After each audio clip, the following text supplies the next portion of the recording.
you, Cecilia. I appreciate you. Welcome in, my love. I hope you're having a happy Thursday. I hope everybody's having a happy Thursday. Hey. So yeah, is needing my first question to y'all, and I want y'all to ponder on it. But is needing space healthy or selfish? Because some people say needing space is a healthy thing. It's also, I think it's both, but I think it's a healthy type of selfishness. Yeah, it's healthy. So why are avoidance being called unhealthy? That's a good question, right? She said, how much space? Don't be giving that anxious attachment energy. How much space? Yeah, it depends on how it's utilized. Yeah, it does. And let's just tap into this. Let's talk about what avoidance are, because some disgusting anxious is projecting. Because wait, don't do that, Craig. Don't even do that. Don't come for us. It's okay. I'm anxiously attached. I do. If I like you. Only if I like you. So let's talk about it. Avoidant attachment isn't about not caring. It's about feeling overwhelmed by emotional closeness. That's what avoidance. They feel emotionally overwhelmed. And when they get to that point, they need to step back and they need to process what's happening within themselves, right? So, welcome in the Heart Experience. Thank you for joining.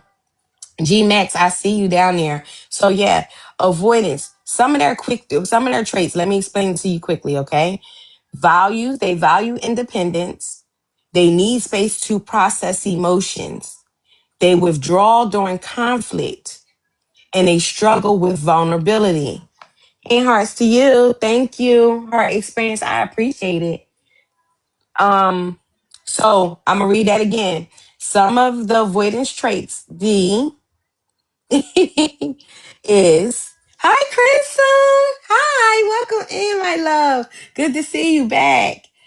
So, some of their quick traits are they value their independence like a lot of other people. Okay.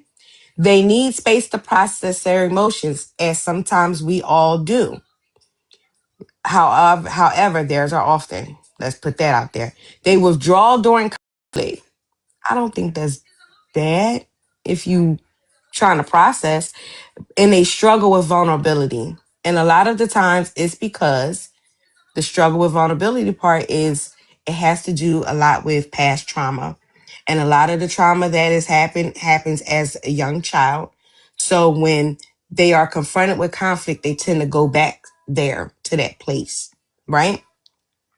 That's just my opinion. And I've heard it from other people as well. And also avoidance as well. They said the same thing. So avoidance don't fear love. They don't. Thank you. Yay for the pink face. Thanks for the pink lights. I appreciate it. Avoidance don't fear love. They fear losing themselves with inside that love. So I think avoidance need grace. D. Yeah, no. Yeah, no. All No. right, we gonna go a little bit deeper. We ain't convinced D yet. We gonna go a little deeper. When I was younger, I dealt with that. As I got older, I don't deal with it as much. I got wiser. Okay, G Max. So do you identify with being avoidant? Let me know. And there's two different types of avoidance, you guys. Hey, Savvy, welcome in. Two different types of avoidance. One is a dismissive avoidant. Mm-hmm. There, and then you have the fearful avoidant. The fearful avoidant, they avoid because of their fear. They're in fear of love. They do fear love. They actually fear losing themselves within that space of love, right? Why Mm-hmm. should you be giving grace if you don't give that same grace, though? Hmm? Okay. We talking about grace for grace, D. Mm. Scripture said, why should you be giving grace if you don't give that same grace? I think it's the same thing with forgiveness. Why should we be forgiven if we don't give forgiveness? So, Listen. And yeah. right now, because y'all trying to speak in parables, but we can do it. We, It's fine. we ain't speaking of parables. We We can do keeping it. it We can real, do it. though. We can do Grace it. for We can do grace. it. Grace for But grace. but Okay. see, I think all of these things that we're talking about have a time limit, right? Mm. Because for me, in my case, if you need time, I get it. I Mm-hmm. am also that way. If we get heated enough, I know I need a timeout. I know that. Mm-hmm. And I'll be like, listen, I'm going on timeout. I'm gonna take a timeout. And I might just go sit in the car, something, so that I don't open my mouth and say something crazy, because I'll say anything. Well, But listen. right. Go So I ahead. give myself a timeout. But my timeout is only lasting about a good hour, maybe two at the most. But Mm-hmm. after that, I'm ready now. Now we can actually have that conversation. We can actually talk or whatever, face whatever the problem is. Mm-hmm. But when your avoidance style is 2, 3, 4 days going by, I feel like that I is see that. unfair. This And I also extreme. right, and I see that as exactly as extreme, especially considering we don't know what other people think is confrontational, right?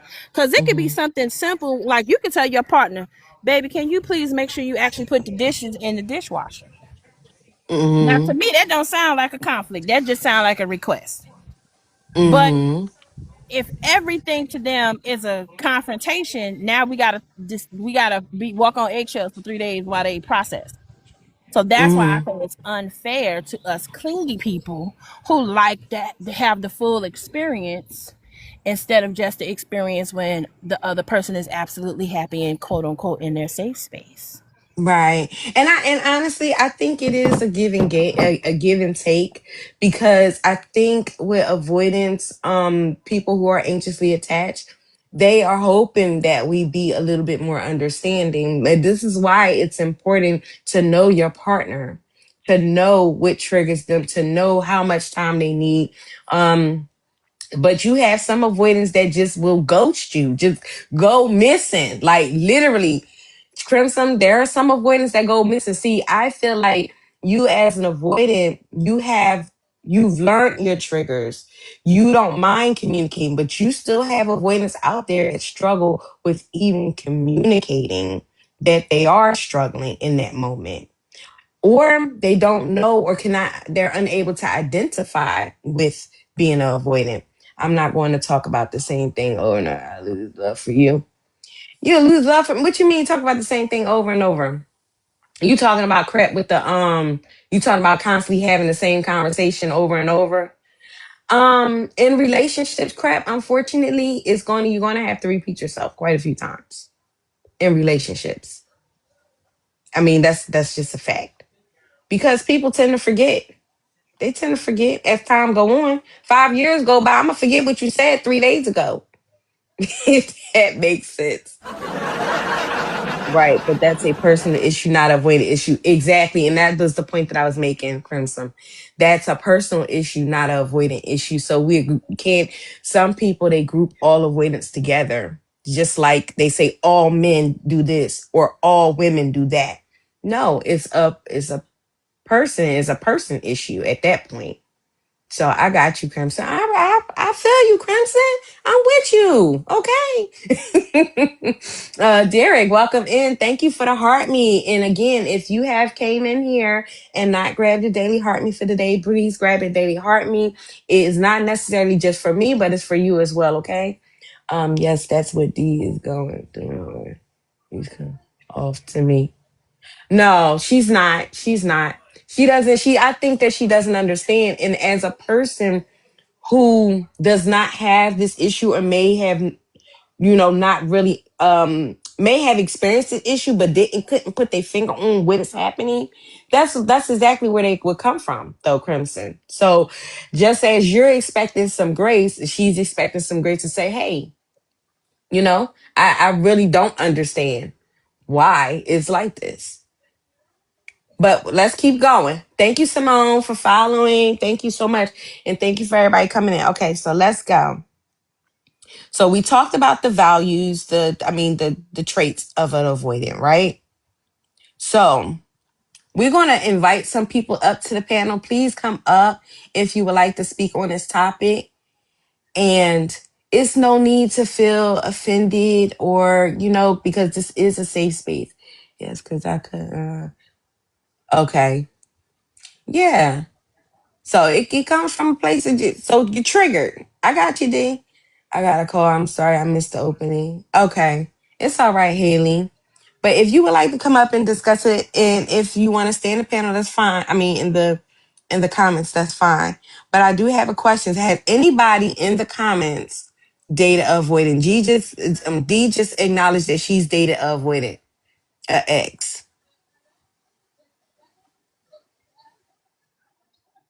Oh, absolutely, because that's not my style. What But remember, the but yeah, avoidant? but remember, I told you it's real strict over here. So if you can go a day without talking to me, keep going. Mm. Now, a question: have you always been like that, or did Yes. this came after you experienced your avoidant? No. Yes. I've always You been. I've okay? You always always been been like like that. this. Yeah. I've always Okay. been like this. Yeah. I mean, I personally didn't get like that until after I experienced quite a few times. I wouldn't say there were. Yeah, I experienced the avoidant, but I didn't really start tapping into my power again until after experiencing the avoidant, and I just was like, yeah, But then no. I think for me it's also like the environment that I was raised in. Right. Hey, 2 minutes. Danielle. I Mm-hmm. was raised in a household with, my parents, and they used to argue, they would fuss and carry on. But then, 20 minutes later, they sitting down eating dinner, they watching the movie, they giggling and laughing. So to me, it was like, okay, they having a conflict, they figured out what they're gonna do, and now they back fine, right? So Mm-hmm. I never saw it as being a big deal. But I also had my grandparents, and I had one grandparent who her favorite thing was the silent treatment. That was her. Mm-hmm. Listen, the silent treatment. Oh, she was the queen. You say something else she don't like, oh, she ain't talking to nobody for days, right? Mm-hmm. And I used to be looking at my granddaddy like, how you deal with this, right? Because I'm like, to me, it didn't make sense. And then I had my other grandparents who were very much like, we're going to have a strong face in front of everybody, and then we'll talk about it later on in the house. And then you realize that they've worked out whatever the issue was. Like, it was tension, we never knew what the tension was from, and then we figure out the minute that they figured it out, because now it ain't no more tension, right? Mm-hmm. And so for me, because I was raised and I kind of saw the different dynamics of their relationship, it to me I felt like it's better to have the hard conversation or whatever, and now we back where we back happy, instead of Mm-hmm. holding out for days and days and days. Oh yeah, I was like, yeah, that's not gonna work for me. So that's probably why I was like, immediately no. So let's talk about the silent treatment that you tend to get from avoidance. People get from avoidance. All right. So Derek said silent treatment is torture, especially to an anxious. But some people nowadays identify silent treatment as a form of abuse, Mm-hmm. emotional and mental. There's a difference between silent treatment and needing time. You have to reassure before you take a minute. Exactly, Crimson. So Crimson handles his relationship and his dealing with people a lot differently. And I would say that's because he is self-aware. And that's I appreciate that, because you have some avoidants that will not even acknowledge that they have this issue. To them, that I'm just a standalone person. I just need my space. I just don't want to be bothered. And I remember somebody saying to me a while ago when they went missing for like a whole week, they was like, I'm not trying to be avoidant. Well, where that come from? I didn't even call you one. So he acknowledged it, but some people they just don't, they can't accept the fact, which is hard. Hey Lisa, welcome in. Thank you so much. I appreciate you. And thank you for the Go Populars. Okay, so you said because okay, Derek said silent treatment is a form of abuse. Yeah, it is. It's been identified as that, emotional and mental. All right, so but this is not what this is. All right, so has anybody in the comments been avoidant other than Crimson? Um Derek, welcome to the panel. Thank you for joining. Hey, yeah, I'm anxious as hell, so I can't. Mm-hmm. That silent treatment. Let me tell you something. I married the silent treatment person, right? And without what Crimson always talk about is the dialogue and the understanding, then yeah, that thing would make your heart just jump out your chest, because the silent treatment without any context, it just is. The anxious is doing calculus problems, trying to figure out what the hell what did I do? And you don't even know what to think. There's no, I just need a minute. It's none of that. It's just cold. And they looking at you like, why the hell you here? They not saying no words. It's a whole problem.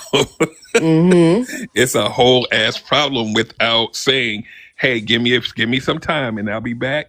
It's just, they just do it. And then a lot of times people do it to manipulate you. Like, I'm gonna give them this so their behavior can change, and then I'll come out of it. And it's all wrong. Like, I'm a land Yeah. there. I don't want to Okay. trigger myself this morning. I, I don't I and we don't want ha- to trigger nobody, okay? So we gonna but keep it real easy breezy, okay? he's absolutely. I have to agree with him. He is absolutely right. I am a child. I am a child of a silent treatment mother. That is how she did it. That's still, even though I will be almost 50, she still does it if she feels the need. It is really devastating. And unfortunately, I have found that I have done it too in my relationships. And oh my gosh, how unhealthy that is. Um, it leaves the other person feeling some kind of way. And yeah, like I said, he's right. They're looking at you like, I'm looking at you like, why are you breathing? Why are you even in my space? And it is so wrong. It wasn't until I realized, after having my oldest and now I have my youngest, that is like detrimental to their emotional state of mind. And Mm-hmm. they don't know how to deal with you. And I'm the parent. So now she doesn't know how to deal with me. Like, I'm her mom. She shouldn't have these types of issues or worries, which are the same types of issues and worries that I had when I was her age, and my mother did it to me because I didn't know what to do. I'm still a kid. I'm still a child. I don't know how to fix this. I don't know how to make this work.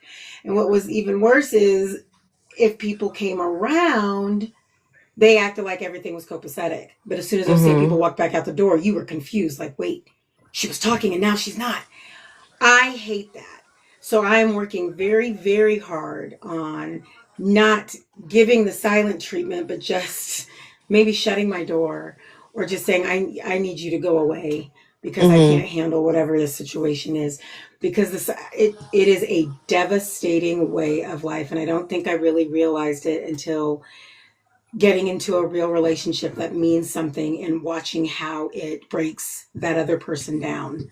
And Mm-hmm. you're literally not doing anything because you're silent, but Mm-hmm. that in itself breaks the person down. And it's terrible. It's terrible.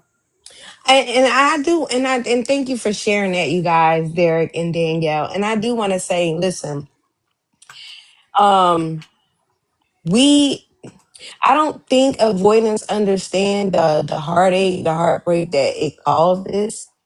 Um, and I think Crimson understands that because, obviously he identified, he changed, he started changing and started navigating the proper way in the relationship.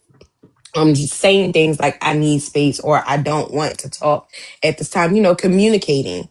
And I think a lot of avoidance that we all experience don't know how to do that yet. And because they don't feel safe enough to do that.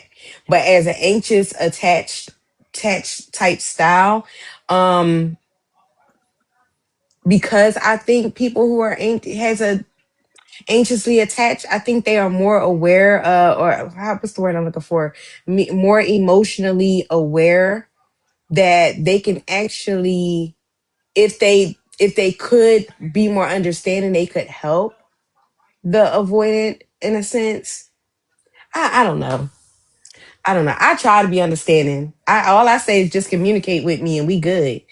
That's what I always told avoidant, and they couldn't even do that right. So Yeah, let me say this, and then you can pack me up, because I gotta act like I got a okay. job. So so but here's the thing, right? Once you actually like understand all of this that we're talking about, right? And a lot of us who Mhm. knew what the heck this was, 5 years ago, a lot of us like what attachment styles, what like avoidant.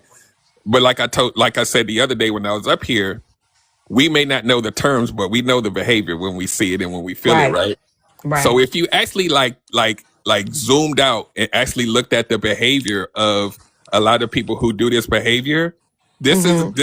this is to Danielle's point. This is just a way, whether it was modeled for us or whether it just kind of um, happened as a child. This is how they self-soothe themselves in conflict. This is how they feel safety by shutting off. And Right. sometimes they come back and sometimes they don't. They're just like, you know what, forget it, let's move on. But we, the people who receive this behavior, will take it as a slight. Like, why the hell would Yeah. they do this to me? And why the hell, and the whole time, they're really just doing what they know to help them kind of avoid feeling hurt Right. sometimes. So it's a weird dynamic. And if we don't, to Crimson's point, I always point back to Crimson, if you don't talk about this, it could go all bad real fast over time. And it doesn't mean that the people are anybody's inherently bad. We just don't know how to regulate ourselves. So Right. I'm gonna land. Right. You can Yeah. pack me up. All right. Thank you so much. Thank you. I appreciate you, Derek. And thank you for saying all of that because I I truly believe that that will help some people understand a lot better. That's Derek, the relationship coach. Y'all can follow him if you like. He's down in the comments. And he likes to have conversations like these as well in his lives.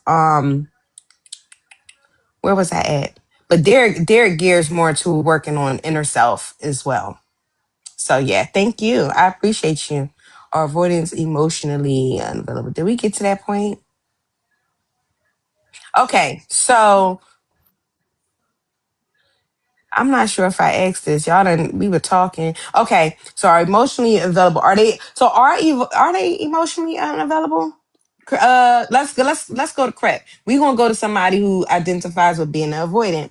Are you emotionally unavailable or just get emotionally overwhelmed? Well, I wouldn't say I identify as an avoidant, but something that I was Okay. before. I would say that I'm more secure. But when it comes to something like Okay. that, every instance of conflict I found with my partner was based off of an assumption that she wanted me to run with or wanted me to accept. And I just won't. And it gets to the point where you don't want to have that conversation anymore. Like you lack the bandwidth.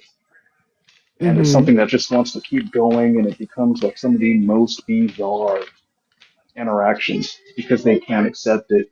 And then they'll start throwing around words like intuition and, it becomes aggravating. At that point, I'd Mm-hmm. rather just break up, to be honest, because what are we doing? You say you would rather just break up? Well, Yeah, dang. because it gets to the point to where, like, you're not getting the answer that will satisfy you, but you don't want to let this go. Okay, okay. It said, So "Wow, where do we go from here? okay, right." So, okay, let's get crap into this. Crap. All right, not crap. I'm sorry, I was just talking crap. Thank you. I know exactly what it means. I know exactly what it means too. That he don't want to go in circles. He don't want to keep going in the same circle. I Well, it's don't just think there's like anything wrong with that. you're looking for an answer that you want. And Mm-hmm. I'm not a liar. And I'm very, very honest with people from the beginning. So the more you get to know me, the more you're going to see I'm not going to put up with that. Mm-hmm. And And he's yet, standing his that's what ground. that's what continues to happen. I'm not to deal with it. Okay. We simply don't have to know each other.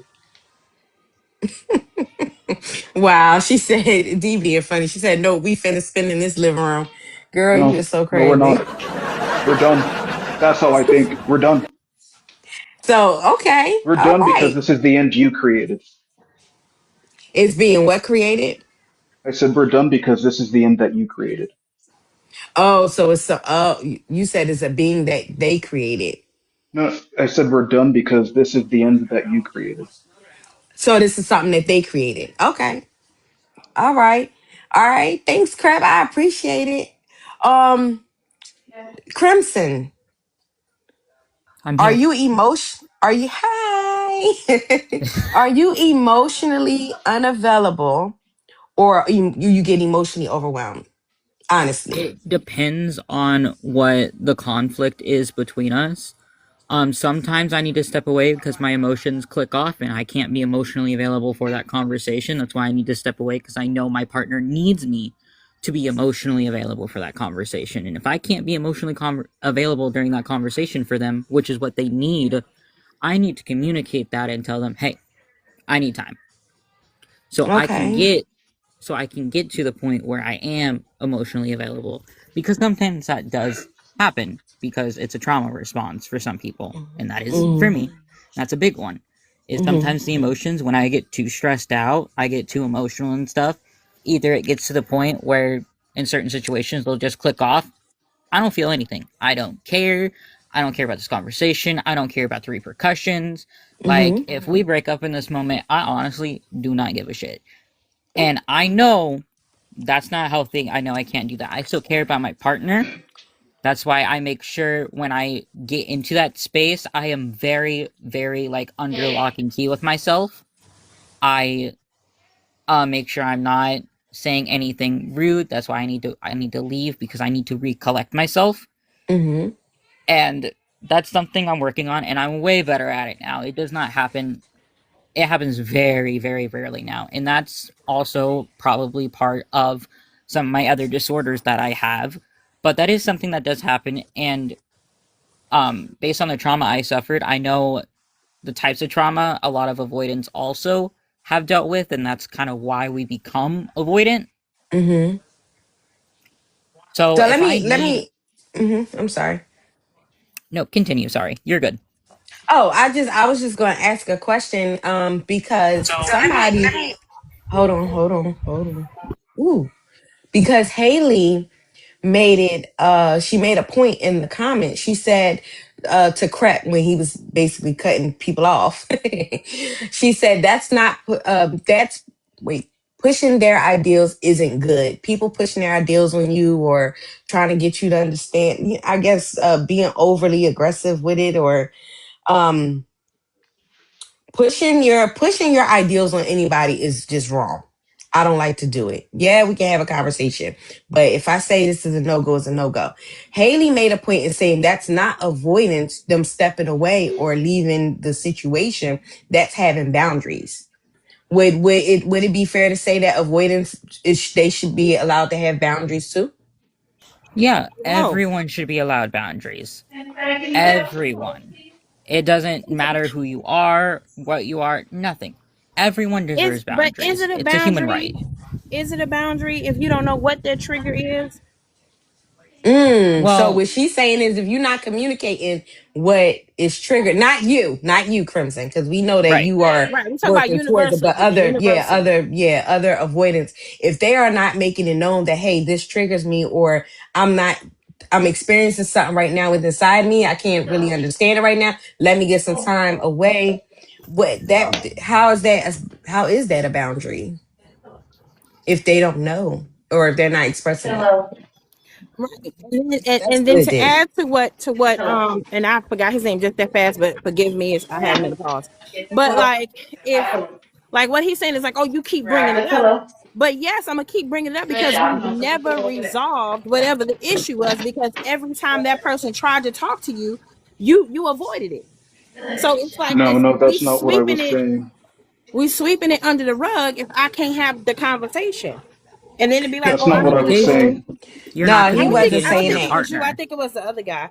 And it's like I don't want to go in circles, but it's like we gonna be going in circles until we discuss whatever it is we need to discuss. And you No, D, 100% he was deserve to saying have that that conversation. Crap was saying is crap. Crap was saying that they're having the conversation over and over again. They already done had the dialogue. They're talking about it, but this person instead is trying to push their ideals, their thought process is on him, and he's like, "I'm not accepting what you putting down." Basically, And in that regard, I don't have the bandwidth to hold that kind of love for you to continue. I would just break up. Then so that's just the different that's what he's values of saying. ideals. Okay. That's just different relationship type.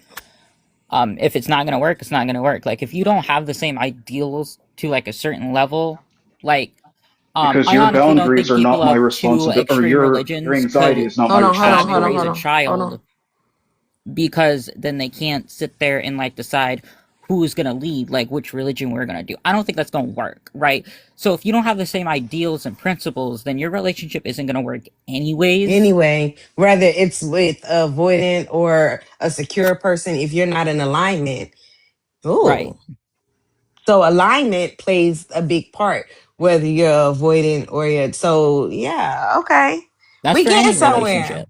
That's any relationship. Okay, I think the problem is the communication part. If an avoidant is not communicating, that's where it gets That tough. is the big that 100%. When an avoidant ruins their relationship, it is 100% always because of a communication issue on their part. Because you're not Mm. communicating, you're just leaving. You're saying, "I need a minute, I'm leaving," instead of doing like what I do, where I still love you, I still care about you, we're good. I need a minute. Okay, You need to give Derek. that Derek said he reassurance and need a that minute. communication. And then sometimes I don't know what triggered me. So sometimes I need the minute to figure that out so we can come back and talk about it. So I can be like, okay, this was the issue. This is what happened. This is why I got upset. Okay. And then we talk about it and go from there. It's not just Right. communication isn't just you have one conversation, you're done. No, you have multiple conversations about your Right. conversations. Because if you have a conflict, right, and you guys are at a disagreement to the point where the avoidant needs to walk away, okay, if the avoidant doesn't know why they needed to walk away or what triggered that, they need to figure it out. And then, because you don't know automatically, right? You Mm-hmm. sometimes you just don't. But if Mm. that avoidant doesn't come back and start the conversation and go, hey, okay, I understand what happened. This is what happened. This is why I got upset. This is what triggered me. Then it's not going to work because you need to come back and have that communication of, okay, this is what happened. This is why we had an issue. If you don't do that, then you're not communicating right. And that's what causes your relationship to fail as an avoidant. You're not doing that extra step of communication you need to do. Mm-hmm. Well, I do want to ask this. So, is it fair to say, and then I'm gonna go straight to Derek, and just give me a quick yes or no. Is Okay. it fair to say that if let's say an anxious attached person, if they was to say, if they come to you and want to talk to you about it and maybe say, well, hey, let me help, let's figure it out together, let me help you, would avoidant 9 times out of 10 be open to that, or they would still just want to run for the hills? That's not a yes or no answer. Depends on if you're coming right after the conflict or you've given me like 10, 15 minutes to calm down first before you come, hey, let's talk about it. I need to talk about it. So avoiding basically just they need boundaries. They have boundaries set in place. Right. The unknown boundaries. Okay, okay, all right. Lisa, I see you. We're gonna get to your mama's. Let's get Derek in because I know he. Derek, you got something to say? Because you said I gotta come back up there. What Yeah, is yeah, it? yeah. So to kind of slightly piggyback on some of the stuff that was said, right? And I when I learned this through this whole coaching thing or whatever, it made sense. It's called cognitive distortions, right? So Miss Carol, you need to look that up because you may need to do a show on that. It's a whole list of them, Cognitive. right? Distortions, Okay.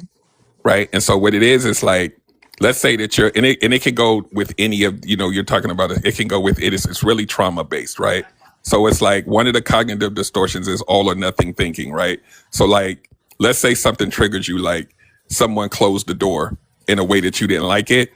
Instead of you saying, why did you close the door that way? You're going to say, you closed the door because you hate me. And Mm. then that becomes the truth, right? And so if I try to have a dialogue with you, you're going to stand on that hill until you pass out. And now Mhm. I think the sentiment would be the person who's receiving this, do they have the bandwidth to keep dealing with that at that level when you're not even making room for me to even say, hey, that's not what it meant? There's a whole list. It's wild. When you go down that list, you're going to be like, oh my God, I know all of these people. I'm some of these people. It becomes their truth because it's attached to their experiences and their trauma. And so whatever the distortion is, it's like making something true without having evidence that it's true. And then a lot of us it's just a part of who we are. It's what we have to learn about those triggers and what they may mean. Is that really about the person, or is it about me projecting it onto the person? And when you go down that list, you're going to be like, oh my God, yes, yes, yes.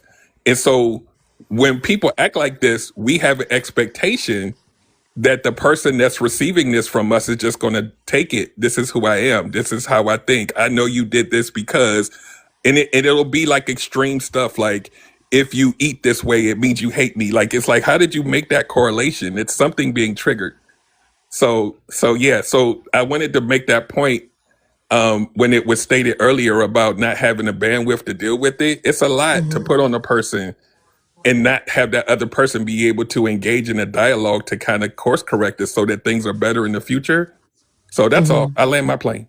Derek, Thank I'm you. glad you said that because while he was talking, I experienced that to the max, and I did not know that's what it was called. Yeah, Like you it's just shedded Yeah. some, you shedded some light on something because I kept always said, even in the early beginning, they would give narratives to things or situations, and you're like, wait a minute, where did you get that from?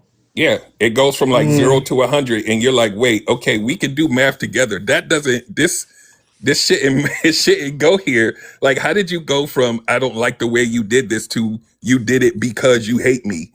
That's Yeah. something else is going something else is going Something on. else is going Yeah. on. So you can Can Thank pack me up you. confirm again. that. I can Uh, confirm that something else going on because that's a thing I struggle with because I have BPD, borderline personality, and bipolar too. So So it's that's other stuff. sometimes that's why I need a second to call. I need a minute because I made an assumption and my body reacted. So now I need to calm down so I can ask about it. Thank you. You got other stuff going on. Okay. All right, Derek. I'm gonna drop you down. Thank you. Thank you. And I'm going to get to you, JK, in a second. But let's get to Lisa because she was up here first. Thank you so much, that chick. How you doing? I see you. I had BB. Okay. Lisa, Good morning. good morning. And then we can let me as a I'm gonna ask you this as a and then you can get all right. Let me ask you this, and then you can get into what you were gonna say. As a anxious attachment, you were attached person, right? Yes. Do you feel like independence for you could look like disinterest? Like the avoidant wanting to be independent. Do you feel sometimes that they are disinterested in you? If they can't communicate and just keep that open line of communication, then yes, then my anxiousness will start to ruminate of why, because there will be the push and pull that Mm-hmm. even avoidance will. I don't know if they're masking, but they will show that interest. They will be all in, right? So they will Mm-hmm. give you what it is that you're looking for to make you feel secure, but then they pull back. So it's like, what was the point of all of What it this? is. And then you turn around and you do the exact opposite and you pull back.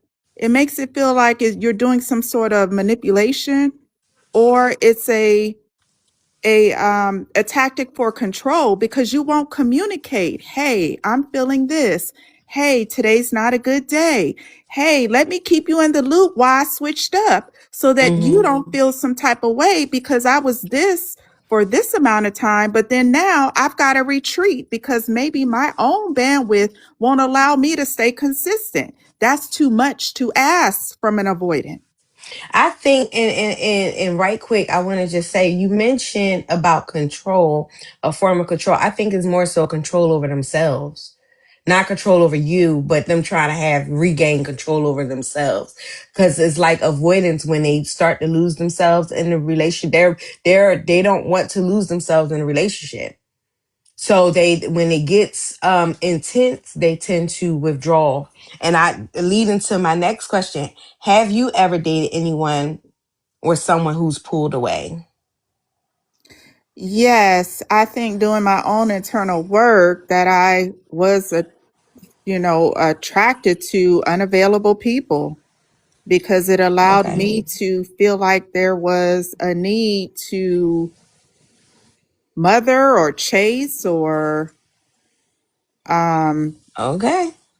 you know there I got you. Yeah, there was a need to, like, now I feel needed because now there's a goal to go Choo after. choo. And we gonna get to that, okay? Because that's what's hey Juju, welcome in, mamas. Good to see you. Thank you for the heart me. Yes, Joseph. Thank you for the heart me. I appreciate you. Look, we're going to get into that because that's exactly what the push and pull dynamic is. It is we all these things, mothering or the chasing is like cat and mouse type. That's exactly what the dynamic is between a avoidant and a um anxious attached person. And listen, I'm going to tease y'all a little bit. The next episode, the next live is going to be about how those two work together in a relationship. So this is going right into that. Thank you so much, Lisa. I appreciate you. She Menace, how are you? Welcome in. Thank you, Juju.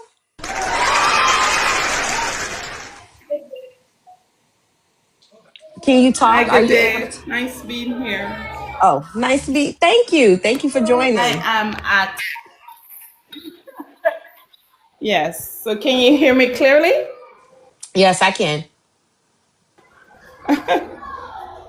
My surrounding is at, okay. I'm at school, so it's a bit noisy.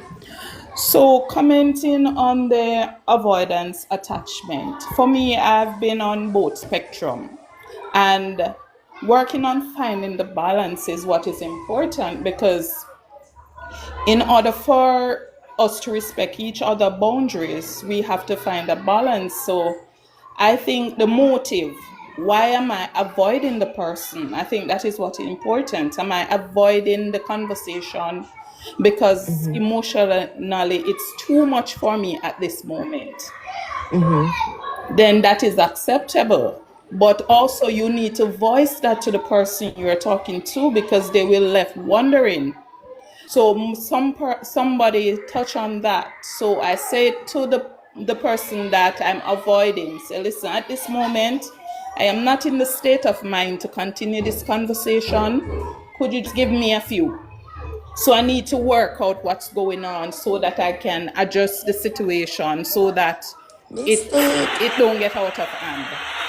So I Mm-hmm. think it really go back to respecting each other's right to withdraw from the conversation or to pursue the conversation.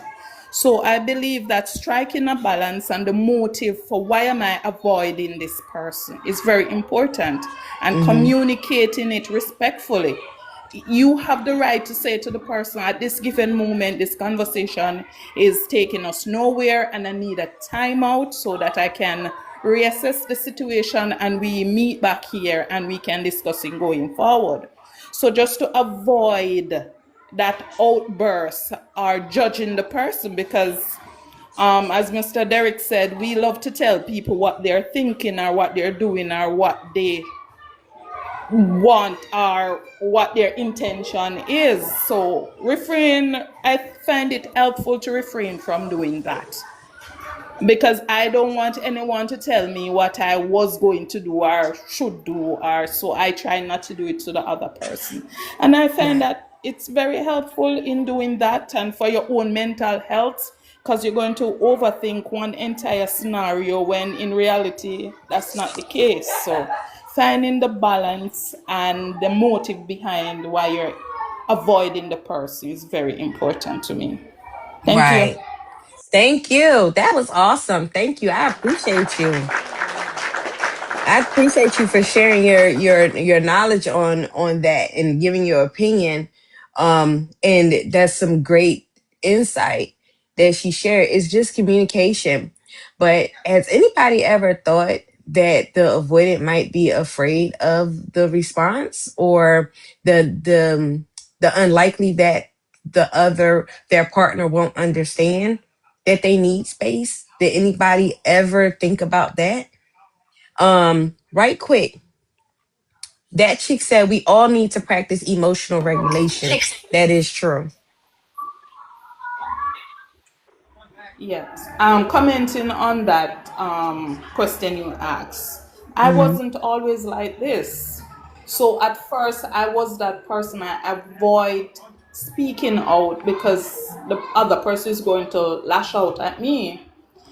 But it does not make the situation better because in my head, I start to have a movie going on in my head You have a movie going on of your what I head. think the person Oh. being done to. Exactly. And it was hurting me not only physically but emotionally. And the avoidance got worse because I'm avoiding saying what I'm going through because I'm afraid this person will be triggered. And then that turn around and trigger the person. So it's like a two-edged sword. You literally put yourself in a shell. And it's not good for anybody. But So I if think that you might are be a in a little different. I situation think where that might you be a little can, bit codependency. That sounds like a little issue of codependency when you are avoiding conversation because you don't want that person to walk away or you're afraid of them walking away. That's more of a like a codependency right there. it's not that walking away. You're afraid the person will hurt you. No, Oh, literal hurt hurt you. you. Oh, okay. Yes, hurt you. So you resist speaking out, Mhm. and that triggers the person. So you reach in a state where you actually don't know what to do. If I Mhm. speak up, I'm in danger. If I don't speak, I'm in danger. So it's Mm. very toxic in a situation like that. So you now Mhm. have to start thinking of self because if you're in a situation like that, it's very damaging to self. So it just Yeah. as I said, finding that balance is not easy, but it's very important. Yeah, and somebody said that sounds like more like DV type situation. But thank you so much for sharing. I'm going to keep it moving. We're going to get to JK because I do want to get to. We're only in segment 2, y'all. We need to get a little bit further down the road. Move on down the road. Okay, so JK, hey, thank you. JK, Hey, you how's it able to going? talk? How's it going? I've been up a few How's it times in your going? past lives. How you been? Really? I'm doing Yeah, good. How are you? I we're don't. You good. changed your name? No, it's the same one. Oh, okay. All right. Well, Yeah. good to see you. Welcome back. No, hey, nice to be here. Nice to be here. But you know what? I was just thinking to myself because we talk about avoidance so much sometimes, and it's like you get the avoidant slash borderline narcissistic behaviors. Mm-hmm. My thing is for people, even when my relationship ended, 16K. Mm-hmm. and we may have talked a couple of months afterwards, after they even ended the relationship, but they were still upset because I wasn't chasing them, which is wild to me. So, Mm. that's wild because they were upset because, like it's been 2 or 3 months and you ain't called. So I just called because I needed the rest of my stuff. But they felt like without saying, well, the way it came across is that you say you sent me an email, which I didn't see when you could have just called or text, but yet, the way you came across, like you wanted to be chased, like you want me to reach out, like you're holding your space. So because I didn't, you're extremely upset. So now you're vile. Mm. I right Go quick. ahead. Go I'm ahead. going to ask this for Crimson. Crimson, what do that sound like to you? Did that sound like a person thing, or is that a avoidant thing? That's a personal thing. Because, and I'm asking Crimson because JK, I don't know, Crimson identifies with being an avoidant. Hey, Crimson. Crimson is very, very knowledgeable about this topic as we learned on the first episode about this. I was sitting there thinking the same thing that sounds like a more of a character flaw, Yeah, a that's a character character thing. flaw. All right, Be- thank you, Satch, and I appreciate you, my love. Thank you so Because, much.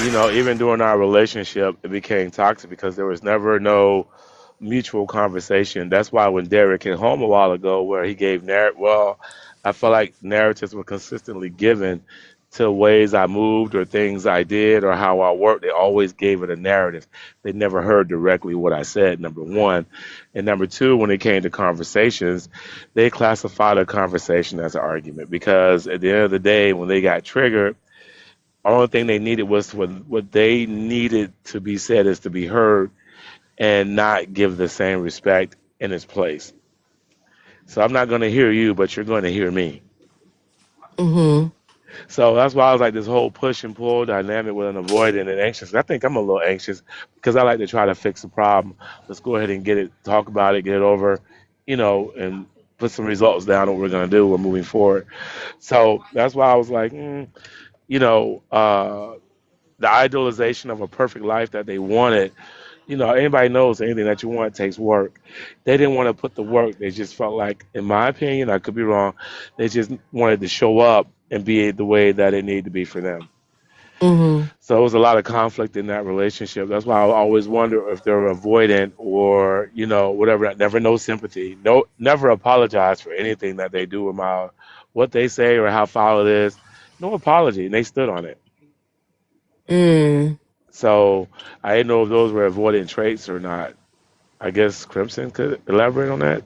And Crimson said, no, that's just a toxic person. I mean, What? some traits do go over to avoidant, but again, there's only a certain amount of traits for like the human person. So obviously things are going to cross over, but it never goes like that extreme. Like, and I have been that toxic person before. Like, I have been. I have narcissistic traits. It's something I've worked on and worked really hard on. So I've been there, and that wasn't because like I was avoidant. That was just because straight up I was just a toxic person. I wanted that person to hurt because I felt like they hurt me. So I wanted revenge, and that's how I got revenge, was trying to get them to hurt as much as I thought that they purposely hurt me. And Mm-hmm. that's just toxic mindset and just But being a toxic person.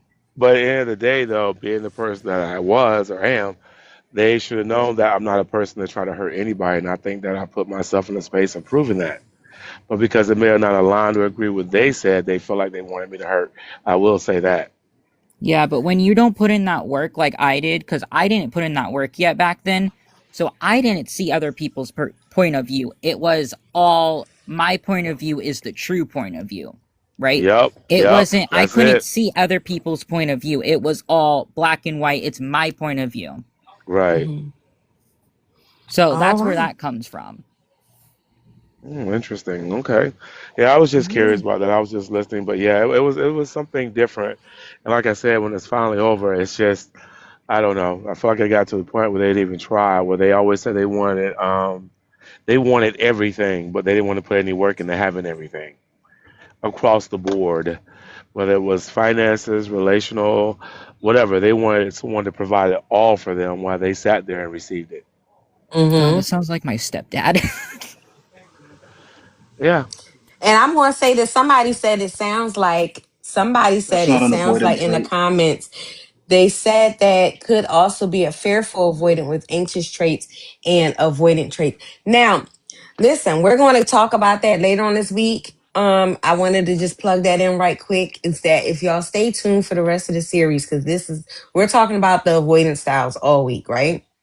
And we're going to get to the fearful avoidant, and we're going to find out how that ties into the whole avoidance style. Okay. Um, so you just have to stay tuned. Y'all gotta stay tuned. How Okay, do I so get how do I get notifications for your lives though? if anybody want a notification, if you want a notification, you see up here next to my name, Yes, there is a box that says follow the creator, or it has an orange heart. Click on that heart, and a box will open up and it'll tell you to claim all these things, right? And one of the things to claim is set notifications. Thank you I so don't see it. much. I I don't appreciate see it. it. I see the heart next. It says join with the heart with the plus next to it. Join. Okay. So, yes, join will be you joining. Okay. Okay. The fan club. Okay. So, once you Okay. click join, Mhm. you should receive a heart me. All right. That's if you have a coin to get the heart, you know. I There had you two go. cents. It says I had 2 cents. Okay, that works too. Now everything else is just completely free. You just that click on that heart again. You'll see a box open up, and then you can just claim everything in there. Just hit claim, claim, claim, claim, claim. Gotcha. You got it, and you'll also see something that says set notifications, and that's how people will get notifications when I go live. I still don't see the set notification. Unlock the live, proven, add comment, super, become a fan. Okay, I'll figure it out. I mean, some people get, and sometimes the box show it, sometimes it don't, but you definitely will. You should get notifications when I go live. Okay. Okay, I appreciate it. I appreciate you. Thank you for joining the panel. And if you want to sit around for a little bit, because we still in segment 2. Oh, we ain't even get to segment 2. Let's keep going, y'all. We gotta keep going. Thank you, Hussein. Can I Hey, say Hussein. one thing before you move on? Sure. Yeah, I really need people to understand that their anxieties are not the world's anxieties. Mm-hmm. I need people to really understand that. Okay. Explain it for people so they can understand better what you mean by it. Correct. Huh? Can you explain it for people so they can know what you mean by it? You kind of just left it there. I don't know what you mean by it, so I need some help. So just because a person feels a certain type of way doesn't mean like there's disaster afoot or like anything is wrong. Like your anxieties are not going to be across the board anxieties. Like it might need to be something that you work on. Mm-hmm. That's all. Okay, so it's not generalized. And two, we do have to keep in mind that a lot of these things are personal characteristics, personality plays a factor into it. Everything is just not group. Just like you can't say all women or all men, this and Same that, this goes and for that. avoidance. Like, I mean, tell me how. Same goes for avoidance. You said what I now? don't know. Sounds like projection. You said singles? What? Oh no, I was talking about Lisa B. She's saying same goes for avoidance, and I'm wondering how. Because it's just like, Hold on, because I missed it. I was trying to get to I was scrolling up the comments. Say, oh, same goes for avoidance. Yeah, I think like she's. your anxieties are not my anxieties. That's all Go, I'm go, saying. Lisa. Can you open up your mic and help us understand what you meant by that? Hey, Yes. Raj. So what I was trying to convey is that yes, for anxious attachments, it is not everybody's problem because it's just a form of survival and how we communicate and the things that we need. But the same could apply to the other side of the spectrum for avoidance as well, because if it's just like you said, Miss Carol, if it's not a place of control, but that's how they react to staying within control of themselves, they also need to work on how that could affect others on the other side of the spectrum, because they don't go into relationships being avoidant. It's something that is uncovered, because Mm, avoidant relationships don't work because they will never be able to connect. So at some point, they display a level of attachment and then display the avoidance side of the attachment. It's the push and the pull, but they push towards the attachment and then they pull away. So that. I don't disagree with what he's saying, but what I'm Mm-hmm. saying, it can apply to both ends of the spectrum. Mm-hmm. Mm-hmm. I can argue I, against that. I'm inclined I, to agree. Miss Carol, can I? he said I'm inclined to agree. I love Crip. I'm inclined to agree. Okay, Crip.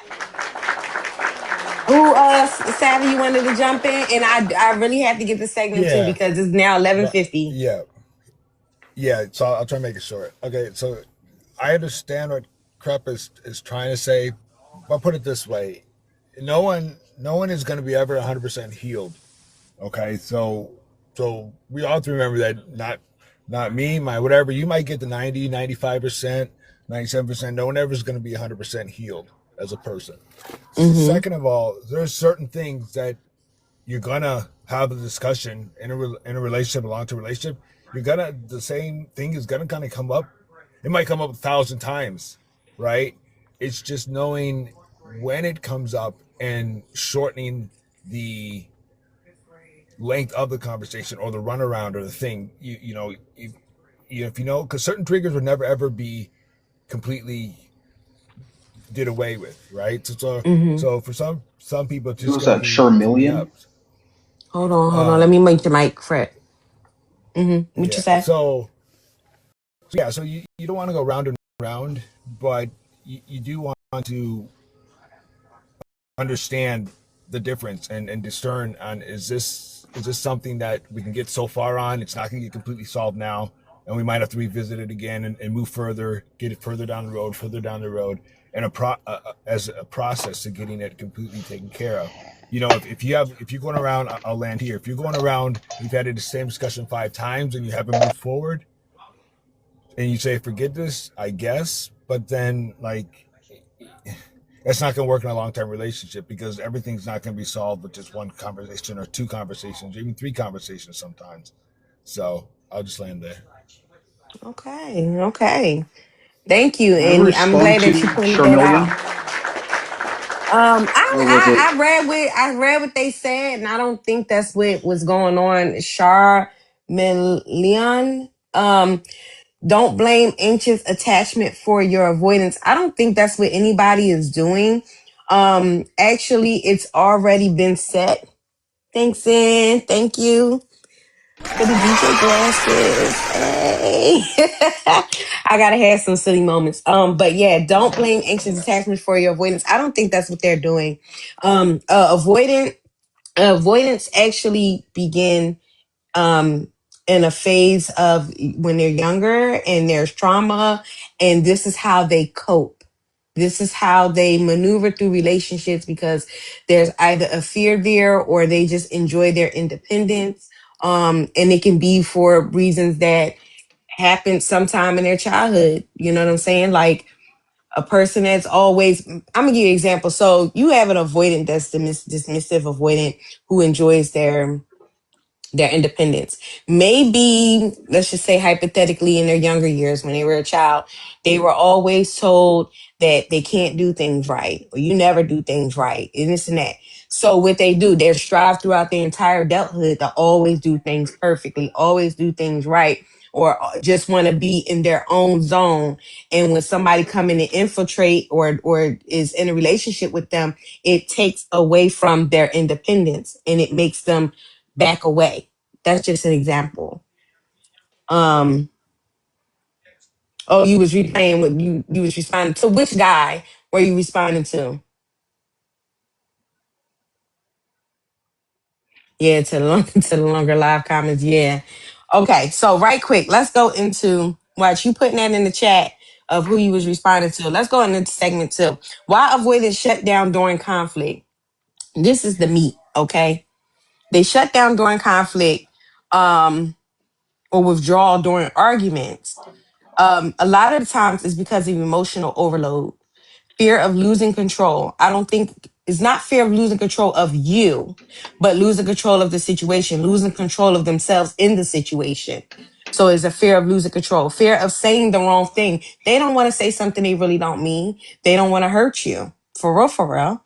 So they withdraw, they take a step back, and they actually know how to breathe. Losing control of myself 100%. Yeah, you don't want to lose control. I got you. And they need time to process. So they need time to process so they don't say the wrong thing and lose control, say the wrong thing. So that's why they shut down during a conflict. And some people do it and they're not avoidant. Some people do it because they chose it as a skill set to protect themselves and also protect their relationships. It may seem like it's wrong, but a lot of the times it seems like it's wrong from an anxious attachment style type person that needs answers now, that want to resolve it now. And that's a lot of the times because The anxious attachment person, they've already processed their feelings, their emotions like this, and they're comfortable in their decision. But the avoidant style, they need time. They need time. All right, so let's Can I say go. something in that regard? I'm not trying to be at the beck and call of somebody's anxieties. I'm just Okay. not. You said what now? I'm saying I'm not trying to be at the beck and Thank you, call of Michael Walker. somebody's anxieties. I'm just not. That's too much energy. Yeah, and it's a lot of people out there that feel like that I think has done the work or just don't want to deal with it. I think that's a boundary that you set for yourself. So that's more of a personal choice. Oh, absolutely. That's a personal choice. And that's okay. I think you can reassure while needing space though. And yeah, that's what we were talking about. Crimson brought that up, needing reassuring your partner, like, hey, I still love you. Listen, I'm not leaving you, but I just need time to process what's going on right now so I can come and we can revisit this and better approach it. Okay? So let's keep going. Oh, and Savvy said make sure that boundary is realistic. I hear that, Savvy. Okay? All right. Is walking away during conflict toxic or is it self-regulation? That's a good question. Let's go. Let's talk. Let's start with Savi at the top and then we can go on down. Is walking away during conflict toxic or self-regulation? I think it can be both depending on the situation. If it can be a mode of control if the person just automatically walks away, and then depending on how they come back, whether it's to manipulate a person to feel worse, the other person to feel worse. Um, it can be, so if they walk away and then they come back and they don't see anything that they've done wrong in this situation, and then you re-interact or re-engage, and it's still kind of they push the other person to feel worse. It can be manipulative. Mm-hmm. If they walk away and then they're more level-headed when they come back, then I think it's fine. They're just trying to self-regulate. So I hope that makes Okay. sense. All right. JK, what do you think? I don't think it's toxic because at the end of the day, I don't expect everybody to have the same bandwidth, the capacity that I do to sit through a conversation and, come to an agreement or an understanding. But I think the important part of that is the communication of saying, hey, I need a minute. Can we pick this up tomorrow? Now, just shutting down altogether and not saying anything, it feels like my man said a little manipulative or controlling. Or then again, you have to look at the other person. They don't have the capacity to. So Mm-hmm. I'm not going to say it's toxic, but I think that it can be toxic depending on how you approach it. Okay. So if you just walk away and matter of fact, I'm gonna give you an example. You in an Go ahead. argument and the person Mhm. just walks straight out the door, ain't say nothing. They may even say, I'm just out. They don't come. They go for the rest of the day. They don't come back until 11 o'clock at night. Is that toxic or is that self-regulating? I was probably, like I said, the communication. They walk straight out the door. I say, hey, I need a minute. I'll be back. I can respect that more than just not walking away and not saying anything. That becomes a little toxic, Okay. in my opinion. I can't say that's fact or not, but you gotta communicate something. Juju's mom in the comments said it can be for protection, self-regulation, or dismissive. It can be either or. And the fact of the matter is that we really don't know what the other person is thinking until they come back and we talk about it. And then But a isn't lot that of the times ag- um, us anxious attachments individuals, we eventually find out that all they needed was just to breathe. but why is it so hard to communicate that? Because again, I think this is my opinion. I believe that, and we can ask Crimson this because Crimson does identify with avoidant style. I believe it's a form of protection because they don't want to be rejected, or maybe they don't want to be triggered, and it pulls them out of control. If But that even makes as sense, a because remember, it says they avoid or withdraw during arguments because of the emotional overload, fear of losing control of themselves or the situation, fear of saying the wrong thing, and need time to process everything before they talk. Because yeah, it can go all the way left when it don't need to. In other words. I don't know, at some point when do you become adults, functioning adults in this world, and not saying, hey, I don't care how mad I am, I could be to the moon and back. I'm gonna say, look, Hmm. I need a few minutes. That's all it takes. But everybody's not me, and I understand everyone's different, and I can respect that. But I just think there's a way to handle everything as a mature adult. Okay. And we also have somebody in the comments that said walking away without communication is very immature. And then somebody also said forcing someone to talk when they don't want to talk is toxic.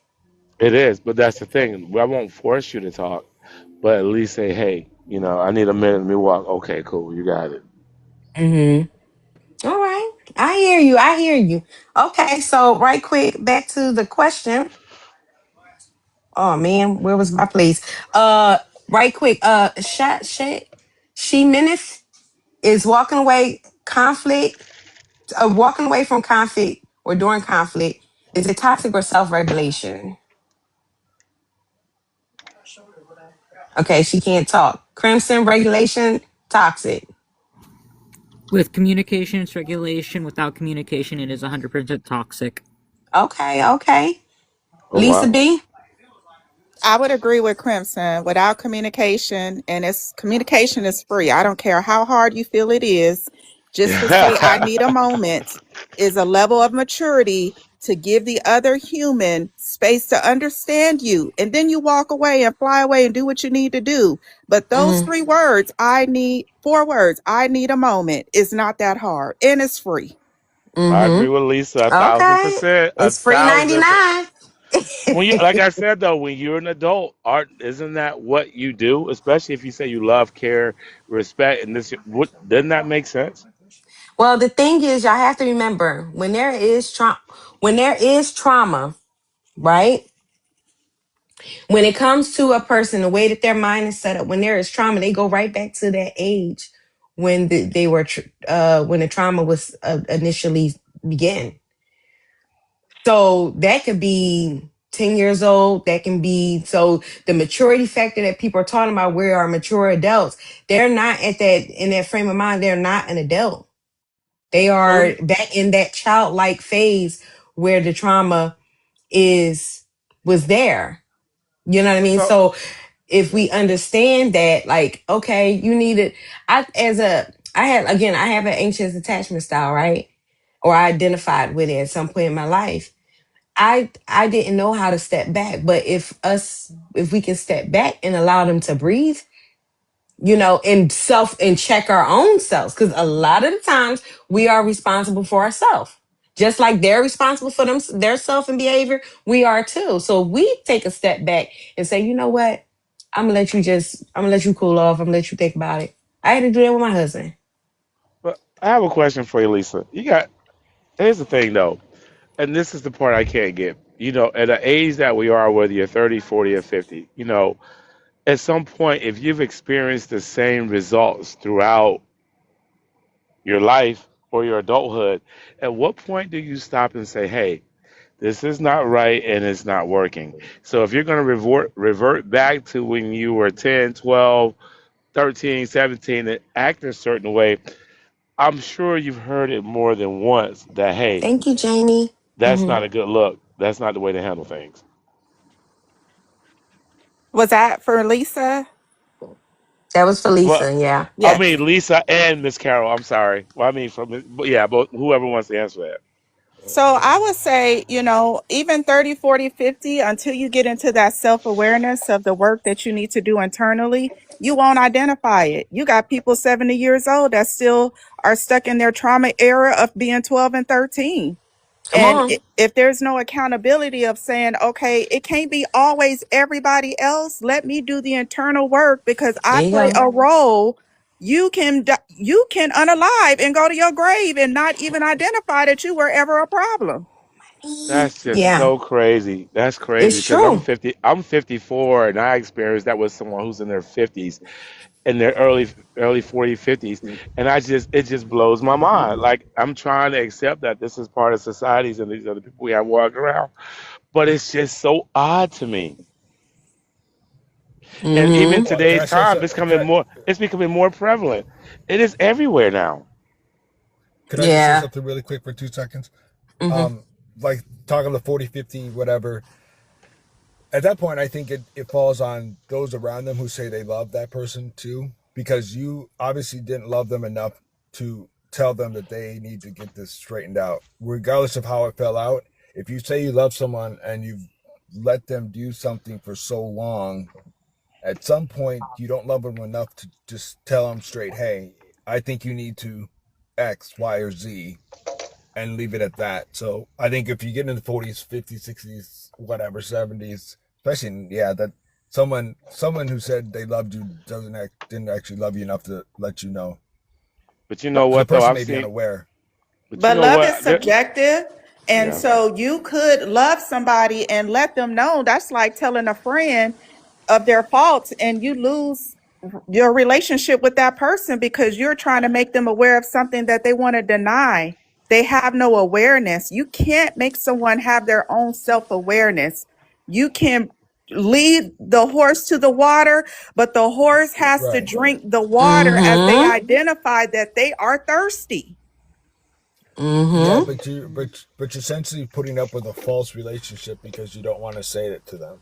And you may lose it. Yeah, that's the risk. Yes, that's the risk. But if you love someone that's much and it's been going on for so long, they need to know because they may not know because no one has actually told them. You know what? I'm gonna say this part. I've witnessed where a mother. You got three generations of women: the mother, the grandmother, and the child. You know, the daughter, the mother, and the grandmother. Just to keep the mother around, because when she gets pissed, she gets immature, and she shuts them up. Won't talk to them for months Preach. because they Mm-hmm. want to keep her around. They shut up and not to rock that boat because they want to keep. They want to keep the relationship. But again, that's why I've witnessed this. Like, so you mean to tell me y'all don't say certain things to her or let her have it because you're afraid she's not going to talk to you for months? Mm-hmm. That is May I? crazy. Do for months. Well, I do have a question that I put in the comments. I do have a question. Since we talking about, how much time a person needs, should they take space? Should they be quiet? Should they, talk about it right then and there? Should couples take space during arguments? Yes or no? Hey Shy, welcome in. Thank you. If possible, may I interject verbally? Sure. Wait, and is that Haley? I thought I Yes, had ma'am. Haley up here. I don't see Yes, you ma'am. on the panel. Wow, I'm that's up at the very interesting. top. I don't see you. I see invite. That's what I see. Okay, let's go, Haley. That's Welcome. Haley. And I'm so sorry I did not see you up there, my Oh love. no, you're fine. You're fine. It is perfectly okay. Thank you, Creative So Perks. I want to say yes, you need to walk away in an argument, but it also depends on a situation. If it is a still relatively calm discussion, let's say that you're feeling some type of way, you might be feeling a little internally heated, but you can continue forward towards resolution. Okay, maybe not walk away. But let's say, for example, my situation where I have two kids at home and we're getting heated. We don't want to set that stipulation, that standard in the home. Absolutely walk away. You walk away until you can talk calmly because you don't want the children to hear raised tones, yelling, any form of negativity. It's fine that they hear conflict, not that they hear argument, because there's a difference. You can have a conflict without arguing with somebody, without raising voices, without getting loud. You can come to resolution even in the middle of a conflict without getting loud. When it Mm-hmm. becomes to a certain volume or tone, especially with kids in the home, you cut it. You both walk away until you can continue calmly because you have children, tiny ears, tiny eyes, listening, learning. And for me, I didn't learn the proper way to deal with conflict. I didn't learn the proper way to handle things because I didn't see it.